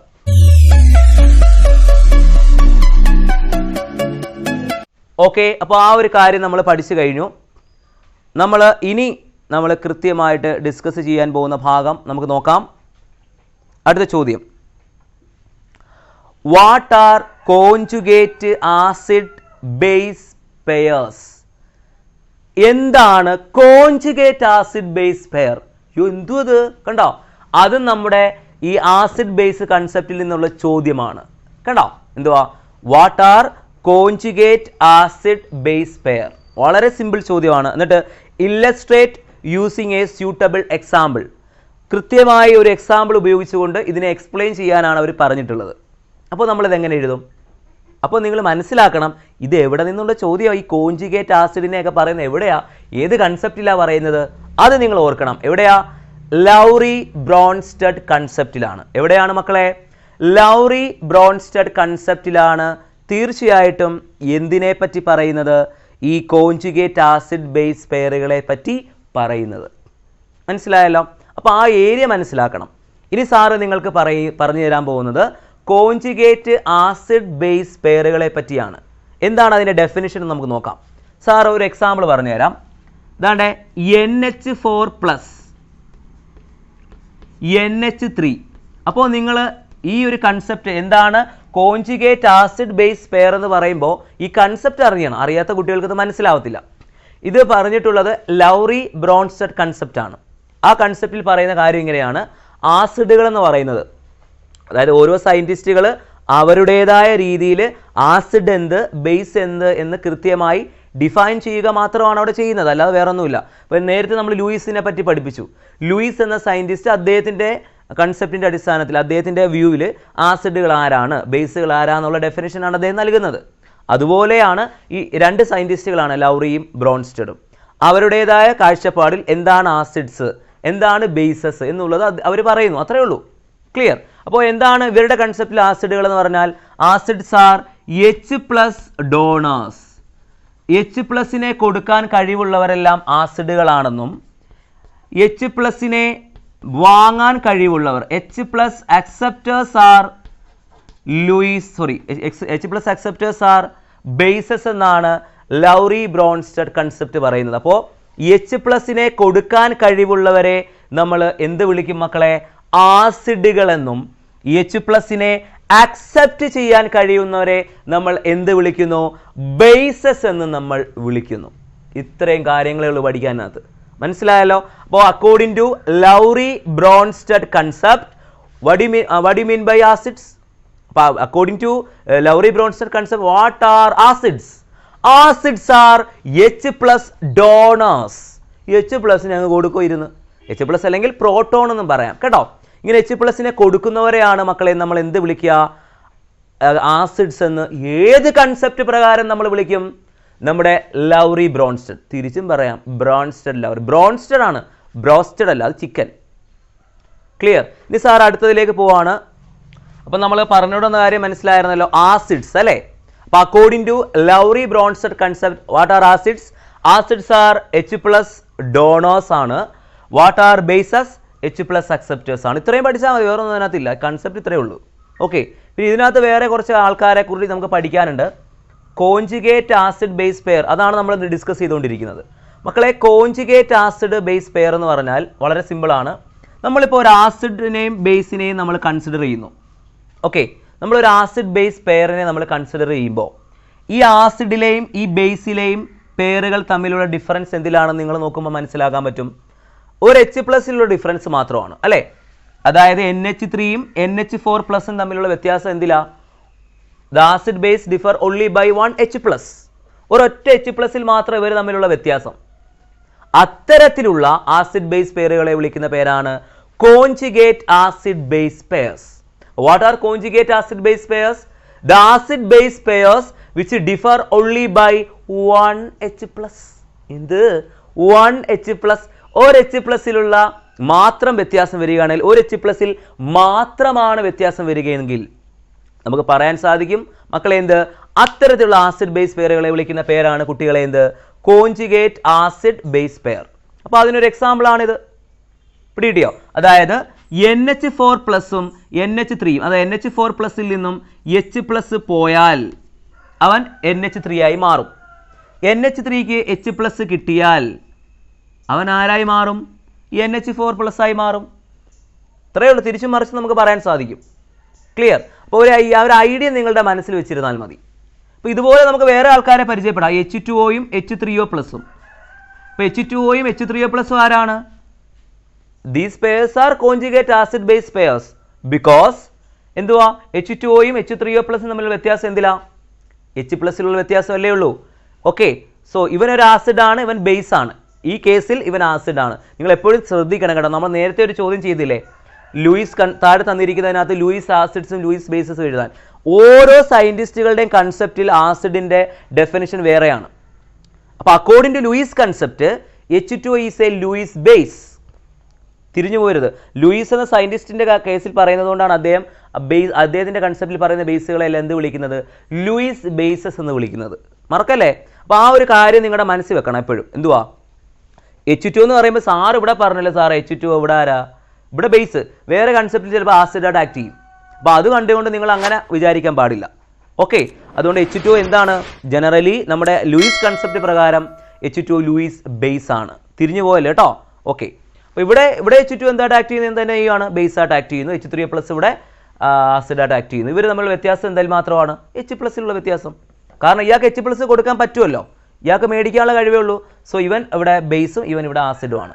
ഇനി ഇവരുടെ തമ്മിലുള്ള വ്യത്യാസം എന്തിൽ മാത്രമാണ്? ഒരു H+ലുള്ള വ്യത്യാസം മാത്രമേ ഇവർ തമ്മിലുള്ളൂ. So they are conjugate acid base pairs. അപ്പോൾ ഇതും പ്രീവിയസ് ക്വസ്റ്റ്യൻ ആണ്. What are conjugate acid base pair?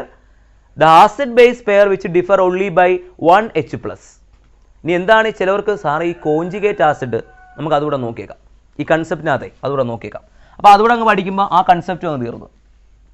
വളരെ സിമ്പിളാണ്. നമ്മൾ നെക്സ്റ്റ് ഡിസ്കസ് ചെയ്യാൻ പോകുന്നത് കോഞ്ചുഗേറ്റ് ആസിഡ് എന്താണെന്ന് നമുക്ക് നോക്കാം, മനസ്സിലാക്കാം. ഞാൻ ദാണ്ടെ ഒരു എക്സാമ്പിൾ മക്കൾക്ക് പറഞ്ഞു തരാവേ. നോക്കിക്കോ. ദാണ്ടെ നമ്മുടെ HCl നമ്മൾ വാട്ടറിലോട്ട് ഡിസോൾവ് ചെയ്യുന്നു എന്ന് കരുതുക. ഓക്കെ, ഇങ്ങനെ ഡിസോൾവ് ചെയ്ത് കഴിയുമ്പോൾ ഇവൻ എന്തായിട്ട് മാറും? നോക്കിക്കോണം എന്താ സംഭവിക്കുന്നതെന്ന്. നമ്മുടെ HCl തൻ്റെ കയ്യിലുള്ള H+നെ ആർക്ക് കൊടുക്കും? H2Oയ്ക്ക് കൊടുക്കും. അപ്പോൾ HClന്റെ കയ്യിൽ എന്തുണ്ട്? H+ഉം Cl- ഇങ്ങനെ ടാറ്റ കാണിച്ചിരിപ്പുണ്ട്. അതിൽ നിന്നും H+ അയോൺ എങ്ങോട്ട് പോവും? നമ്മുടെ H2ഓടൊപ്പം അങ്ങ് പോവും. അവരങ്ങ് പോയി കറങ്ങിയിട്ടൊക്കെ വരും. കണ്ടോ? അപ്പോൾ എന്ത് സംഭവിക്കും? H+ നമ്മുടെ H2Oയായിട്ട് കമ്പൈൻ ചെയ്ത് കഴിയുമ്പോൾ എന്ത് കിട്ടും മക്കളെ? H2Oയും H+ഉം കൂടെ ചേർന്നാൽ H2ഉം H കൂടെ ചേർന്നാൽ H3, പിന്നെ ഒരു പ്ലസ് കൂടെ ഉള്ളതുകൊണ്ട് നമുക്ക് എന്ത് കിട്ടും? We get H3O+. ഇവൻ്റെ പേര് ഹൈഡ്രോണിയം അയോൺ എന്നാണ്, നിങ്ങൾക്ക് അറിയാവുന്നതാണ്. ഓക്കെ, കൂടാതെ ഈ HClൽ നിന്ന് H+ ടാറ്റ കാണിച്ച് പോയല്ലോ. പാവം ആര് മാത്രം അവിടെ ഇരിപ്പുണ്ട്? Cl- മാത്രം അവിടെ ചിരിച്ചുകൊണ്ടിരിപ്പുണ്ട്. അയാൾ എഴുതി തീർന്നു. ഇത്രയും പരിപാടിയേ ഉള്ളൂ. മക്കളെ ഇവിടെ നോക്കിക്കേ. According to Lowry Bronsted concept HCl എന്തിനെ കൊടുക്കുന്നുണ്ട്? H+നെ ഡൊണേറ്റ് ചെയ്തില്ലേ? അതുകൊണ്ട് HCl ആരാണ്? ആസിഡ് ആണ് അല്ലേ? According to Lowry Bronsted concept H+ കൊടുക്കുന്നവരെ ആരാ? ആസിഡ് എന്നല്ലേ വിളിക്കുക. ആരാണിത് മേടിച്ചത്? നമ്മുടെ H2O അല്ലേ മേടിച്ചത്. അണ്ണ ഇങ്ങനെ മേടിക്കാനായിട്ടിരിക്കുകയാണ്. അങ്ങനെ അങ്ങ് മേടിച്ച് മക്കളെ. മേടിച്ചപ്പോൾ എന്ത് കിട്ടി? ഇവൻ ആരായിട്ട് മാറി? ബേസ് ആയി മാറി. അപ്പോൾ H+നെ മേടിക്കുന്നവരെ നമ്മൾ ബേസ് എന്നല്ലേ വിളിച്ചത്. കറക്റ്റ് അല്ലേ? ഇനി മക്കൾ നോക്കിക്കേ, ഇനി നമ്മൾ പ്രോഡക്റ്റ് സൈഡ് പരിശോധിക്കണം. ഓക്കെ, ഇനി പ്രോഡക്റ്റ് സൈഡിൽ ഇനി ആർക്ക് ആസിഡായിട്ട് ആക്ട് ചെയ്യാൻ കഴിയും? ഇവിടെ പ്രോഡക്റ്റായിട്ട് രണ്ടുപേരും ഉണ്ടായിട്ടുണ്ട്. ഇതിൽ H3O+നാണോ Cl- ഇനി ആസിഡായിട്ട് ആക്ട് ചെയ്യാൻ കഴിയുന്നത്? ആസിഡ് ആവണമെങ്കിൽ ഉള്ള കണ്ടീഷൻ ഇവർ പറയുന്നത് എന്തുവാ? H+ കൊടുക്കണമെന്നാണ്. അത് കൊടുക്കാൻ പറ്റുന്നത് ആർക്കാ ഇവിടെ? H3O+നല്ലേ? H3O+ന്റെ കയ്യിലല്ലേ H+ ഉള്ളു. Cl- വല്ലതും ഉണ്ടോ? ആ പാട് Cl- ഉള്ളു. പിന്നെ അയാൾ എവിടെ നിന്ന് ഒപ്പിച്ച് H+ കൊടുക്കാൻ പറ്റും? പറ്റുമോ? ഇല്ല. അപ്പോൾ H3O+ന്റെ കയ്യിൽ ഒരു H+ കൊടുക്കാനുള്ള ഒരു ശേഷിയേ ഉള്ളൂ. സോ അതുകൊണ്ട് അവൻ ആരാണ് സത്യത്തിൽ അന്നേരം? വേണമെങ്കിൽ ആരായിട്ട് ആക്ട് ചെയ്യാം? ആസിഡായിട്ട് അവൻ ആക്ട് ചെയ്യാം. ഓക്കെ, പക്ഷേ ഒരു കുഴപ്പമുണ്ട്. ഈ H3O+ എന്നുള്ള സാധനം ഉണ്ടായത് ആരിൽ നിന്നാണ്? H2Oയിൽ നിന്നല്ലേ H3O+ ഉണ്ടായത് അല്ലേ? H2O ഒരു H+നെ മേടിച്ചതുകൊണ്ടാണ് അവൻ H3O+ ആയി മാറിയത്. അപ്പോൾ ആരിൽ നിന്നാണ് അവൻ H3O+ ആയത്? ഒരു ബേസിൽ നിന്നല്ലേ? ഒരു ബേസിൽ നിന്നാണ് ഈ H3O+ എന്ന ഈ ഒരു ആസിഡ് ഉണ്ടായത്. ബേസിൽ നിന്നും ഉണ്ടാകുന്ന ആസിഡുകളെ നമ്മൾ വിളിക്കുന്ന പേരാണ് കോഞ്ചുഗേറ്റ് ആസിഡ്. ഇത്രയേ ഉള്ളൂ സംഭവം. കണ്ടോ? But the acid formed from a base is called conjugate acid. But the acid formed from a base is called conjugate acid. അതായത് ഒരു ബേസിന്റെ കൂടെ H+ കൂടെ ചേർന്ന് കഴിഞ്ഞാൽ we get conjugate acid. ഇവന്റെ കയ്യിൽ H+ ഇരിപ്പുണ്ട്. So it can release H+. So it is called conjugate acid. ഇനി നോക്കിക്കേ മക്കളെ, Cl- പാവം പയ്യനാണ്. വലിയ തറവാട്ടി പറഞ്ഞു തന്നിട്ട് കാര്യമല്ലോ ഉണ്ടോ? HCl കൂടെ വന്നതാ. പക്ഷെ ഒരു കാര്യവുമില്ല. അണ്ണൻ്റെ കയ്യിൽ Cl- കയ്യിലുള്ള കുഴപ്പം എന്താ? ഇയാൾക്ക് H+ മേടിക്കാനേ കഴിയത്തുള്ളൂ, കൊടുക്കാനുള്ള കഴിവില്ല. അപ്പൊ Cl- ആരാ? H+നെ മേടിക്കുന്നവനാ അല്ലേ? അപ്പൊ H+നെ മേടിക്കുന്നവനാണ്ട് അവനാരാ? ബേസ് ആണ്. ബേസായിട്ട് ആക്ട് ചെയ്യാൻ കഴിയൂ. പക്ഷെ ഈ ബേസ് ഉണ്ടായത് ആരിൽ നിന്നാണ്? Cl- ആരുടെ ഭാഗമായിരുന്നു നേരത്തെ? HClന്റെ ഭാഗമല്ലായിരുന്നോ? അപ്പൊ HClൽ നിന്നാണ് ആരുണ്ടായത്? Cl- എന്ന ബേസ് ഉണ്ടായത്.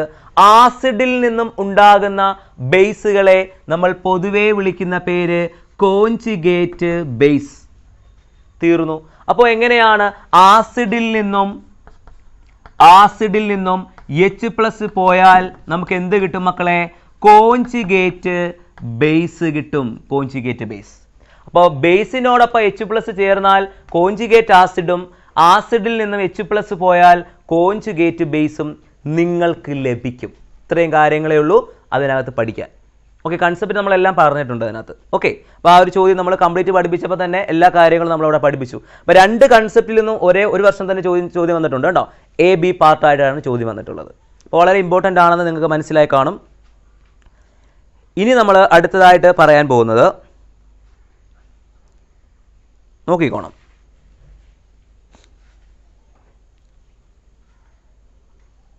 സ്ഥിരമായിട്ട് ചോദിക്കുന്നുണ്ട് താഴെ തന്നിരിക്കുന്നതിനകത്ത് ലൂയിസ് ആസിഡ് ഏതാണ്, ലൂയിസ് ബേസ് ഏതാണെന്നൊക്കെ എപ്പോഴും സ്ഥിരമായി ചോദിക്കുന്ന ഒരു കാര്യമാണ്. ഓക്കെ, ഇനി നമ്മൾ അടുത്തതായിട്ട് പറയാൻ പോകുന്ന കാര്യം വളരെ ശ്രദ്ധയോടുകൂടി തന്നെ കേട്ടിരിക്കുക നിങ്ങളെല്ലാവരും. നമ്മൾ ഇനി പഠിക്കാൻ പോകുന്നത് pH ആണ്. എന്താണ് pH, എങ്ങനെ pH നമുക്ക് കണ്ടുപിടിക്കാം എന്നുള്ളത് നമുക്ക് നോക്കാം.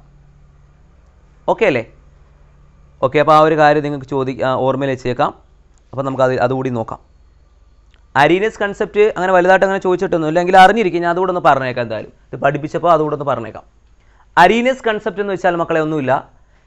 അരീനസ് എന്ന് പറയുന്ന സയൻറ്റിസ്റ്റ് അദ്ദേഹത്തിൻ്റെ വ്യൂവിൽ എങ്ങനെയാണ് ആസിഡ് എന്താന്ന് പറയുകയാണ്. അദ്ദേഹം പറയുന്നു, acids are the substances which give H+ ions or H3O+ ions in its aqueous solution. അതായത് ചില സബ്സ്റ്റൻസുകൾ നമ്മൾ വെള്ളത്തിലോട്ട് അലിയിക്കുന്ന സമയത്ത് അവൻ H+നെയോ അല്ലെങ്കിൽ H3O+ അയോണുകളെയോ അവന് റിലീസ് ചെയ്യാൻ കഴിയുമെങ്കിൽ നമുക്ക് പറയാമല്ലോ ആ സബ്സ്റ്റൻസ് ആരാണെന്ന്? ആസിഡ് ആണെന്ന് പറയാമെന്നാണ് അരീനസ് പറയുന്നത്. അപ്പോൾ അരീനസ് എന്താ പറയുന്നത്? അരീനസ് കൺസെപ്റ്റ് പ്രകാരം ആസിഡ്സ് എന്താണ്? Acids are the substances which give H+ or H3O+ ion in its aqueous solution. വെള്ളത്തിൽ അലിയിക്കുമ്പോൾ ചില സബ്സ്റ്റൻസുകൾ നമ്മൾ വെള്ളത്തിലോട്ട് അലിയിപ്പിച്ച് കഴിയുമ്പോൾ അവൻ ആരെ റിലീസ് ചെയ്യും? H+ അല്ലെങ്കിൽ H3O+ അയോണുകളെ റിലീസ് ചെയ്യുന്നുവെങ്കിൽ അവൻ ആരാണ്? ആസിഡുകളായിരിക്കുമെന്നാണ് അരീനസ് എന്ന സയൻറ്റിസ്റ്റ് പറയുന്നത്.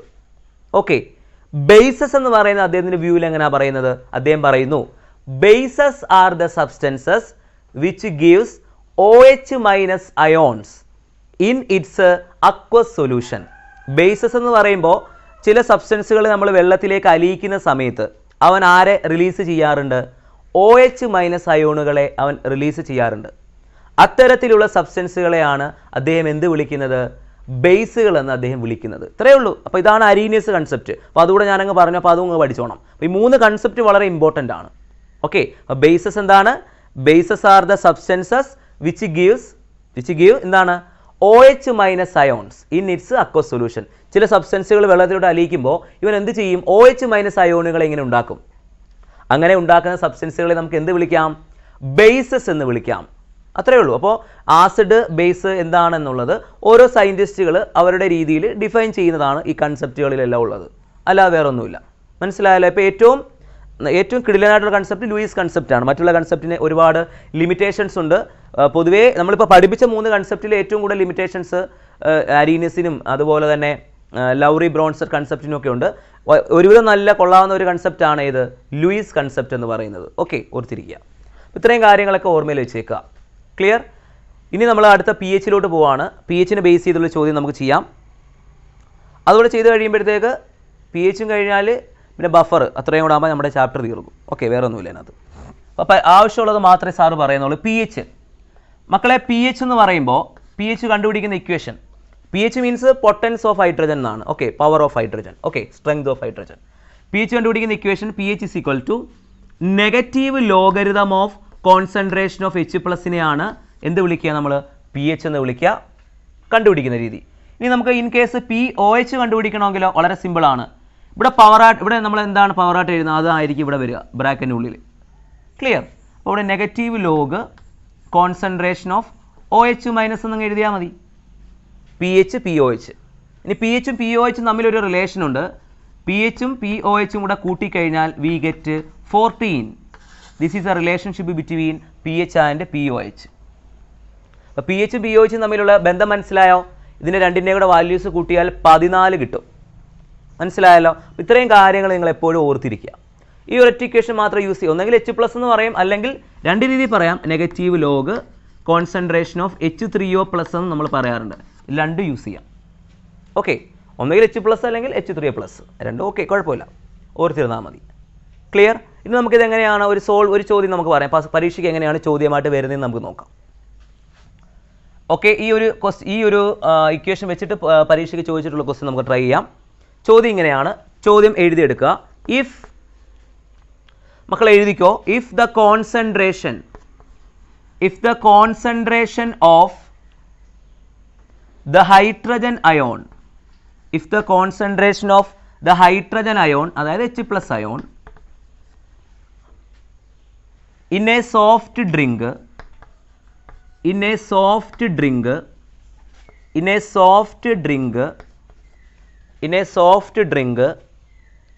is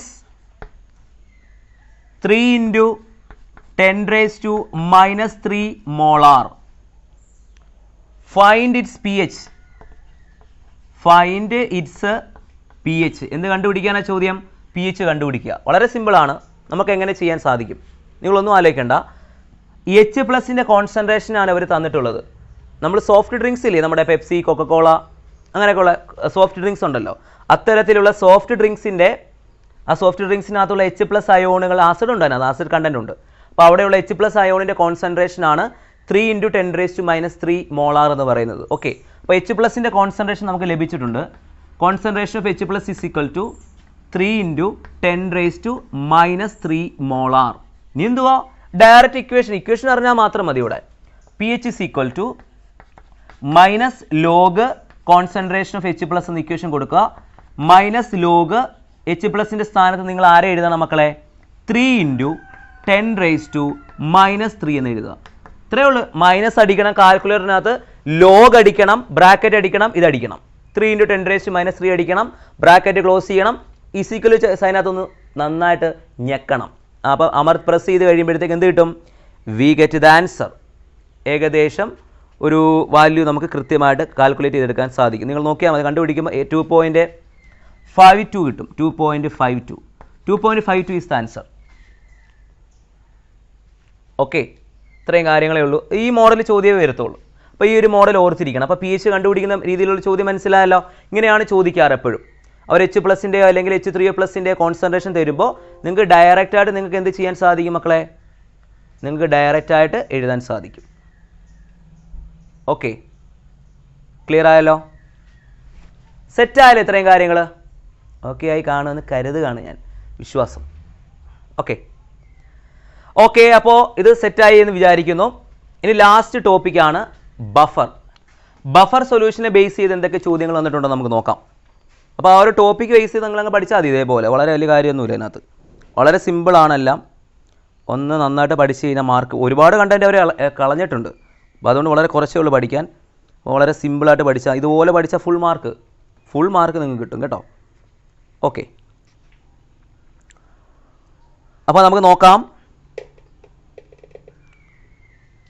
ബഫർ സൊല്യൂഷനെ ബേസ് ചെയ്തിട്ടുള്ള ചോദ്യം 2016 ഒരു ചോദ്യം വന്നിട്ടുണ്ട്. അതെങ്ങനെയാണെന്ന് നമുക്ക് നോക്കാം. 2016 ചോദിച്ച ചോദ്യം ഇങ്ങനെയാണ്: pH ഓഫ് ബ്ലഡ്, ആവശ്യമുള്ളവർ നോട്ട് ചെയ്ത് വെക്കണം. pH of blood remains constant in spite of the variety of foods and spices V eat. Give reason. നമ്മൾ പലതരത്തിലുള്ള ഫുഡുകൾ കഴിക്കാറുണ്ട്. എല്ലാവരും ഒരേ തരത്തിലുള്ള ഫുഡല്ല കഴിക്കാറ്. എല്ലാ ദിവസവും ഒരേപോലുള്ളതല്ലല്ലോ. പലതരം ഫുഡുകൾ കഴിക്കാറുണ്ട്. ആസിഡ് കണ്ടൻറ്റ് ഉള്ളതും ആൽക്കലൈൻ നേച്ചർ ഉള്ളതുമായിട്ടുള്ള പല ഫുഡ് മെറ്റീരിയൽസ് നമ്മൾ കഴിക്കാറുണ്ട് അല്ലേ? പല ഫുഡ് സ്പൈസസും ഒക്കെ കഴിക്കാറുണ്ട്. പക്ഷേ ഇതെല്ലാം കഴിച്ചിട്ടും നമ്മുടെ ബ്ലഡിൻ്റെ pHൽ ഒരു തരത്തിലുള്ള മാറ്റവും ഉണ്ടാവുന്നില്ല. ബ്ലഡിൻ്റെ pH നമ്മൾ കഴിക്കുന്നതിന് മുമ്പ് എത്രയാണോ അത് തന്നെ ആയിരിക്കും നമ്മൾ ഈറ്റിങ്ങിന് ശേഷം നമ്മൾ പരിശോധിച്ച് നോക്കിക്കഴിഞ്ഞാൽ ബ്ലഡിൻ്റെ pHൽ ഒരു തരത്തിലുള്ള വ്യത്യാസവും വരുന്നില്ലെന്ന്. എന്തുകൊണ്ടാണ്? Give reason. ഇത് ചോദിച്ചിട്ടുള്ളതാണ്. അപ്പോൾ ഉത്തരം എന്തുവാ? Blood is A buffer solution. അത്ര എഴുതിയാൽ മതി, ഫുൾ മാർക്ക്. ഒരു മാർക്കിൻ്റെ ചോദ്യമാണ്. ബ്ലഡ് ആരാണ്? ബഫർ സൊല്യൂഷനാണ്. അപ്പോൾ എന്താണ് buffer?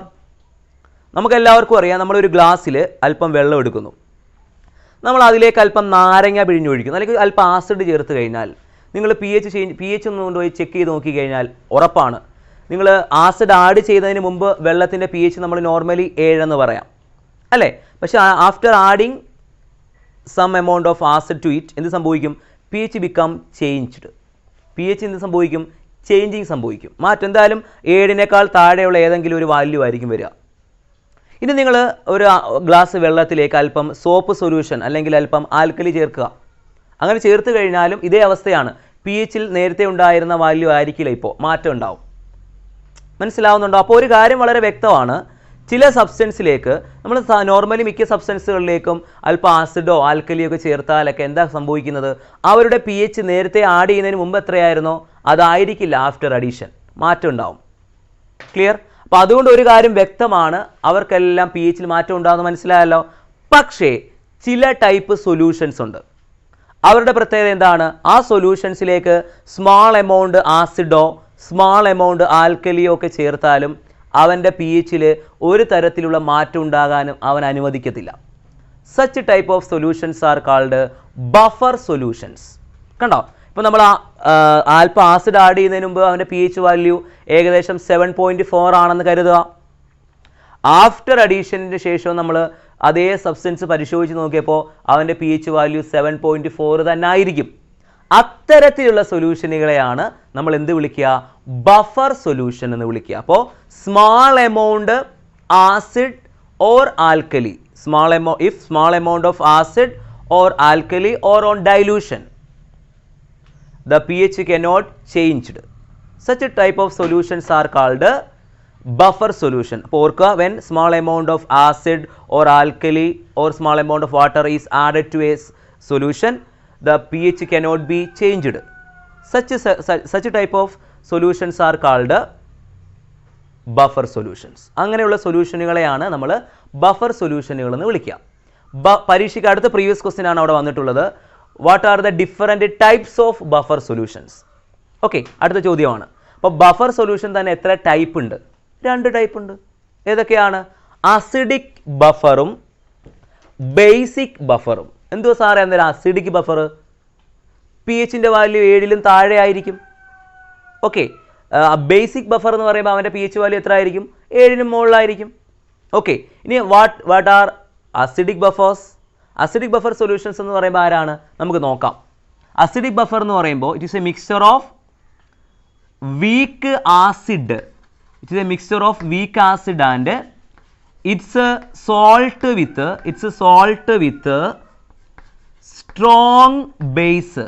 It's salt with strong base. അതായത് വീക്ക് ആസിഡിൻ്റെയും അതുപോലെ തന്നെ ഇതേ വീക്ക് ആസിഡ് അല്പം വേറെ എടുത്തിട്ട് നമ്മളൊരു സ്ട്രോങ് ബേസുമായിട്ട് റിയാക്ട് ചെയ്യിച്ച് കഴിയുമ്പോൾ നമുക്ക് ലഭിക്കുന്ന സാൾട്ടിൻ്റെയും കൂടി മിക്സ്ചറാണ് എന്തെന്ന് പറയുന്നത് മക്കളെ? അസിഡിക് ബഫർ എന്ന് പറയും. ഇപ്പോൾ എക്സാമ്പിളായിട്ട് ഒരുപാട് എക്സാമ്പിൾ ഉണ്ട്. Mixture of CH3 COOH and CH3 COONA. കണ്ടോ? അസറ്റിക് ആസിഡിൻ്റെയും സോഡിയം അസറ്റേറ്റിൻ്റെയും കൂടെ മിക്സ്ചർ എന്തിന് എക്സാമ്പിൾ ആണ്? It is an example of acidic buffer. പരീക്ഷയ്ക്ക് നിങ്ങൾക്ക് ഫോക്കസ് ഏരിയയിൽ പറഞ്ഞിട്ടുള്ളത് ബഫർ സൊല്യൂഷൻ്റെ ഡെഫിനിഷനും അതിൻ്റെ എക്സാമ്പിൾസും പഠിക്കണമെന്ന്. അപ്പോൾ അത് ഓർക്കുക. ഇപ്പോൾ ബഫർ സൊല്യൂഷൻ എക്സാമ്പിൾ ആയിട്ട് ഇപ്പം ഇത് എഴുതി വെക്കാം. അസിഡിക് ബഫർ എന്നും ബേസിക് ബഫർ രണ്ടായിട്ട് ഡിവൈഡ് ചെയ്തേക്കില്ലേ? അപ്പോൾ രണ്ടിടത്തും പറയുന്ന എക്സാമ്പിൾ ബഫർ സൊല്യൂഷൻ്റെ എക്സാമ്പിൾ ആയിട്ട് പറയാമല്ലോ. പ്രശ്നങ്ങളൊന്നുമില്ലല്ലോ. ഒന്നും അറിയാൻ ബ്ലഡ് എങ്കിലും എഴുതി വെക്കണം. Blood is A buffer. കേട്ടോ? സാറ് ഞങ്ങൾക്ക് ഒന്നും അറിയത്തില്ല, മറന്നു മറവിയുള്ള അസുഖമുള്ള ആൾക്കാരാണ്. നിങ്ങളൊന്നും അറിയത്തില്ലേ, ബ്ലഡ് എങ്കിലും ഓർക്കുമല്ലോ. ഒന്നും അറിയാത്ത ഒരു ബഫർ സൊല്യൂഷൻ ഡെഫിനിഷൻ എഴുതിയിട്ട് എക്സാമ്പിളായിട്ട് ബ്ലഡ് എന്നെങ്കിലും അടിച്ചു വെക്കുക. ഈ ടൈപ്സ് ഓഫ് ബഫർ എന്നൊക്കെ ചോദിക്കുമ്പം കൃത്യമായിട്ട് ഇതേപോലെ എഴുതണമെന്നേ ഉള്ളൂ. മനസ്സിലായല്ലോ? അസിഡിക് ബഫർ എന്ന് പറയുമ്പോൾ mixture of weak acid and its salt with strong base ആണ്. ഓക്കെ, നെക്സ്റ്റ് വൺ ഇത് അസിഡിക് ബഫർ. ഇത് അസിഡിക് ബഫർ ആണ്. Next basic buffer. മക്കളെ ബേസിക് ബഫർ എന്ന് പറയുമ്പോൾ അസിഡിക് ബഫർ പഠിക്കുന്ന കുട്ടിക്ക് ബേസിക് ബഫർ സിമ്പിൾ ആണ്. ഇവിടെ വീക്ക് ആസിഡ് എടുക്കുന്നു. അപ്പോൾ ഇവിടെ ആരെ എടുക്കണം? വീക്ക് ബേസ് എടുക്കണം. അപ്പോൾ it is a mixture of weak base and its salt with ഇവിടെ സ്ട്രോങ് ബേസ് എന്നല്ലേ പറഞ്ഞത്. അപ്പോൾ ഇവിടെ എന്ത് എടുക്കണം? Strong acid. ഇത്രയേ ഉള്ളൂ, വളരെ സിമ്പിൾ ആണ്. അപ്പോൾ it is a mixture of weak base and its salt with strong acid. അതാണ് ബേസിക് ബഫർ. എക്സാമ്പിളായിട്ട് ഓർക്കുക, mixture of ammonium hydroxide and ammonium chloride. Ammonium hydroxide എന്ന് മാത്രം പറയാൻ പാടില്ല. അതാരാണ്? അമോണിയ ഹൈഡ്രോക്സൈഡ് എന്ന് മാത്രം പറഞ്ഞാൽ അത് ഒരു വീക്ക് ബേസ് മാത്രമേ ആവുന്നുള്ളൂ. അത് ഒരു ബഫർ അല്ല. അമോണിയം ഹൈഡ്രോക്സൈഡിൻ്റെയും അമോണിയം ക്ലോറൈഡിൻ്റെയും കൂടെ മിക്സ്ചർ ആണ് മക്കളെ എന്ത്? ബേസിക് ബഫർ എന്ന് പറയുന്നത്. അല്ലാതെ വേറെ ഒന്നുമില്ല. സിമ്പിൾ സാധനം. മനസ്സിലായല്ലോ? അപ്പോൾ ബേസിക് ബഫർ എന്ന് പറയുമ്പോൾ അമോണിയം ഹൈഡ്രോക്സൈഡിൻ്റെയും അമോണിയം ക്ലോറൈഡിൻ്റെയും കൂടെ മിക്സ്ചർ ആണ് ഏത് പേരിൽ അറിയപ്പെടുക? ബേസിക് ബഫർ എന്ന് പറയുന്നത്. അമോണിയം ഹൈഡ്രോക്സൈഡ് എന്ന് മാത്രമോ അല്ലെങ്കിൽ അമോണിയം ക്ലോറൈഡ് എന്ന് മാത്രമോ പറഞ്ഞാൽ അതൊരിക്കലും ആരല്ല? ബേസിക് ബഫർ അല്ല. അതിൻ്റെ മിക്സ്ചർ ആണ്. അമോണിയം ഹൈഡ്രോക്സൈഡ് ഇച്ചിരി എടുക്കണം, അമോണിയം ക്ലോറൈഡ് അല്പം ചേർത്ത് നന്നായിട്ട് മിക്സ് ചെയ്താൽ അതാരാ? ബേസിക് ബഫർ ആണ്. ക്ലിയർ? അപ്പോൾ വളരെ വ്യക്തമായിട്ട് നിങ്ങൾ പഠിക്കുക. അപ്പോൾ ഇത്രയും കാര്യങ്ങളാണ് നമ്മുടെ ഈ ഒരു ചാപ്റ്ററിൽ നിങ്ങൾക്ക് പഠിക്കാനായിട്ടുള്ളത്. ഓക്കെ, അപ്പോൾ എല്ലാം നമ്മൾ കംപ്ലീറ്റ് ആയിട്ട് നിങ്ങൾക്ക് എടുത്തു തന്നിട്ടുണ്ട്. അപ്പോൾ നല്ലതുപോലെ നിങ്ങൾ ഒരു ടെക്സ്റ്റ് ബുക്ക് നിങ്ങൾ കൃത്യമായിട്ട് നിങ്ങളുടെ പാഠഭാഗം, അതായത് ഇക്വിലിബ്രിയം എന്ന ചാപ്റ്റർ നിങ്ങൾ നന്നായിട്ട് പഠിക്കുക. ആദ്യം കിടിലനായിട്ട് പഠിക്കണം. ഫോക്കസ് ഏരിയ ബേസ് ചെയ്ത് ആദ്യം നന്നായിട്ട് പഠിക്കുക. പഠിച്ചതിന് ശേഷം നിങ്ങൾ ക്ലാസ് കൃത്യമായിട്ട് കാണുക കൂടി ചെയ്താൽ വളരെ പെർഫെക്റ്റ് ആയിരിക്കും. ഓക്കെ, സിമ്പിൾ സാധനമാണ്, വേറെ ഒന്നുമില്ല. നിങ്ങൾ പഠിക്കുക, നിങ്ങളുടെ രീതിയിൽ പഠിക്കുക. എന്നിട്ട് ഈ ക്ലാസ് കൂടെ കാണുമ്പോൾ ഒന്നുകൂടെ റെഡി ആവുകയാണ്, സെറ്റ് ആവുകയാണ്. പിന്നെ മറക്കില്ല, ആ ചോദ്യങ്ങളൊക്കെ ഒന്നുകൂടെ ഓർക്കും. അപ്പം അത്രയും പഠിച്ചിട്ട് പരീക്ഷ എഴുതിയാൽ മതി, ഫുൾ മാർക്ക് കിട്ടും. ഇക്വിലിബ്രിയത്തിൽ നിന്നൊക്കെ സിമ്പിളായിട്ട് മാർക്ക് ഒപ്പിച്ചെടുക്കാൻ പറ്റും. ഓക്കെ, അപ്പോൾ വളരെ എല്ലാവർക്കും ഓക്കെ ആണ് എന്ന് കരുതുന്നു. അപ്പോൾ നന്നായിട്ട് പഠിക്കുക എല്ലാ മക്കളും. ഓക്കെ, അപ്പോൾ നമുക്ക് അടുത്ത ഒരു ക്ലാസ്സിൽ വീണ്ടും അടുത്ത ചാപ്റ്ററുമായിട്ട് നിങ്ങളുടെ മുന്നിൽ എത്തുന്നതായിരിക്കും. അപ്പോൾ അതുവരേക്കും ഗുഡ് ബൈ. ഓക്കെ.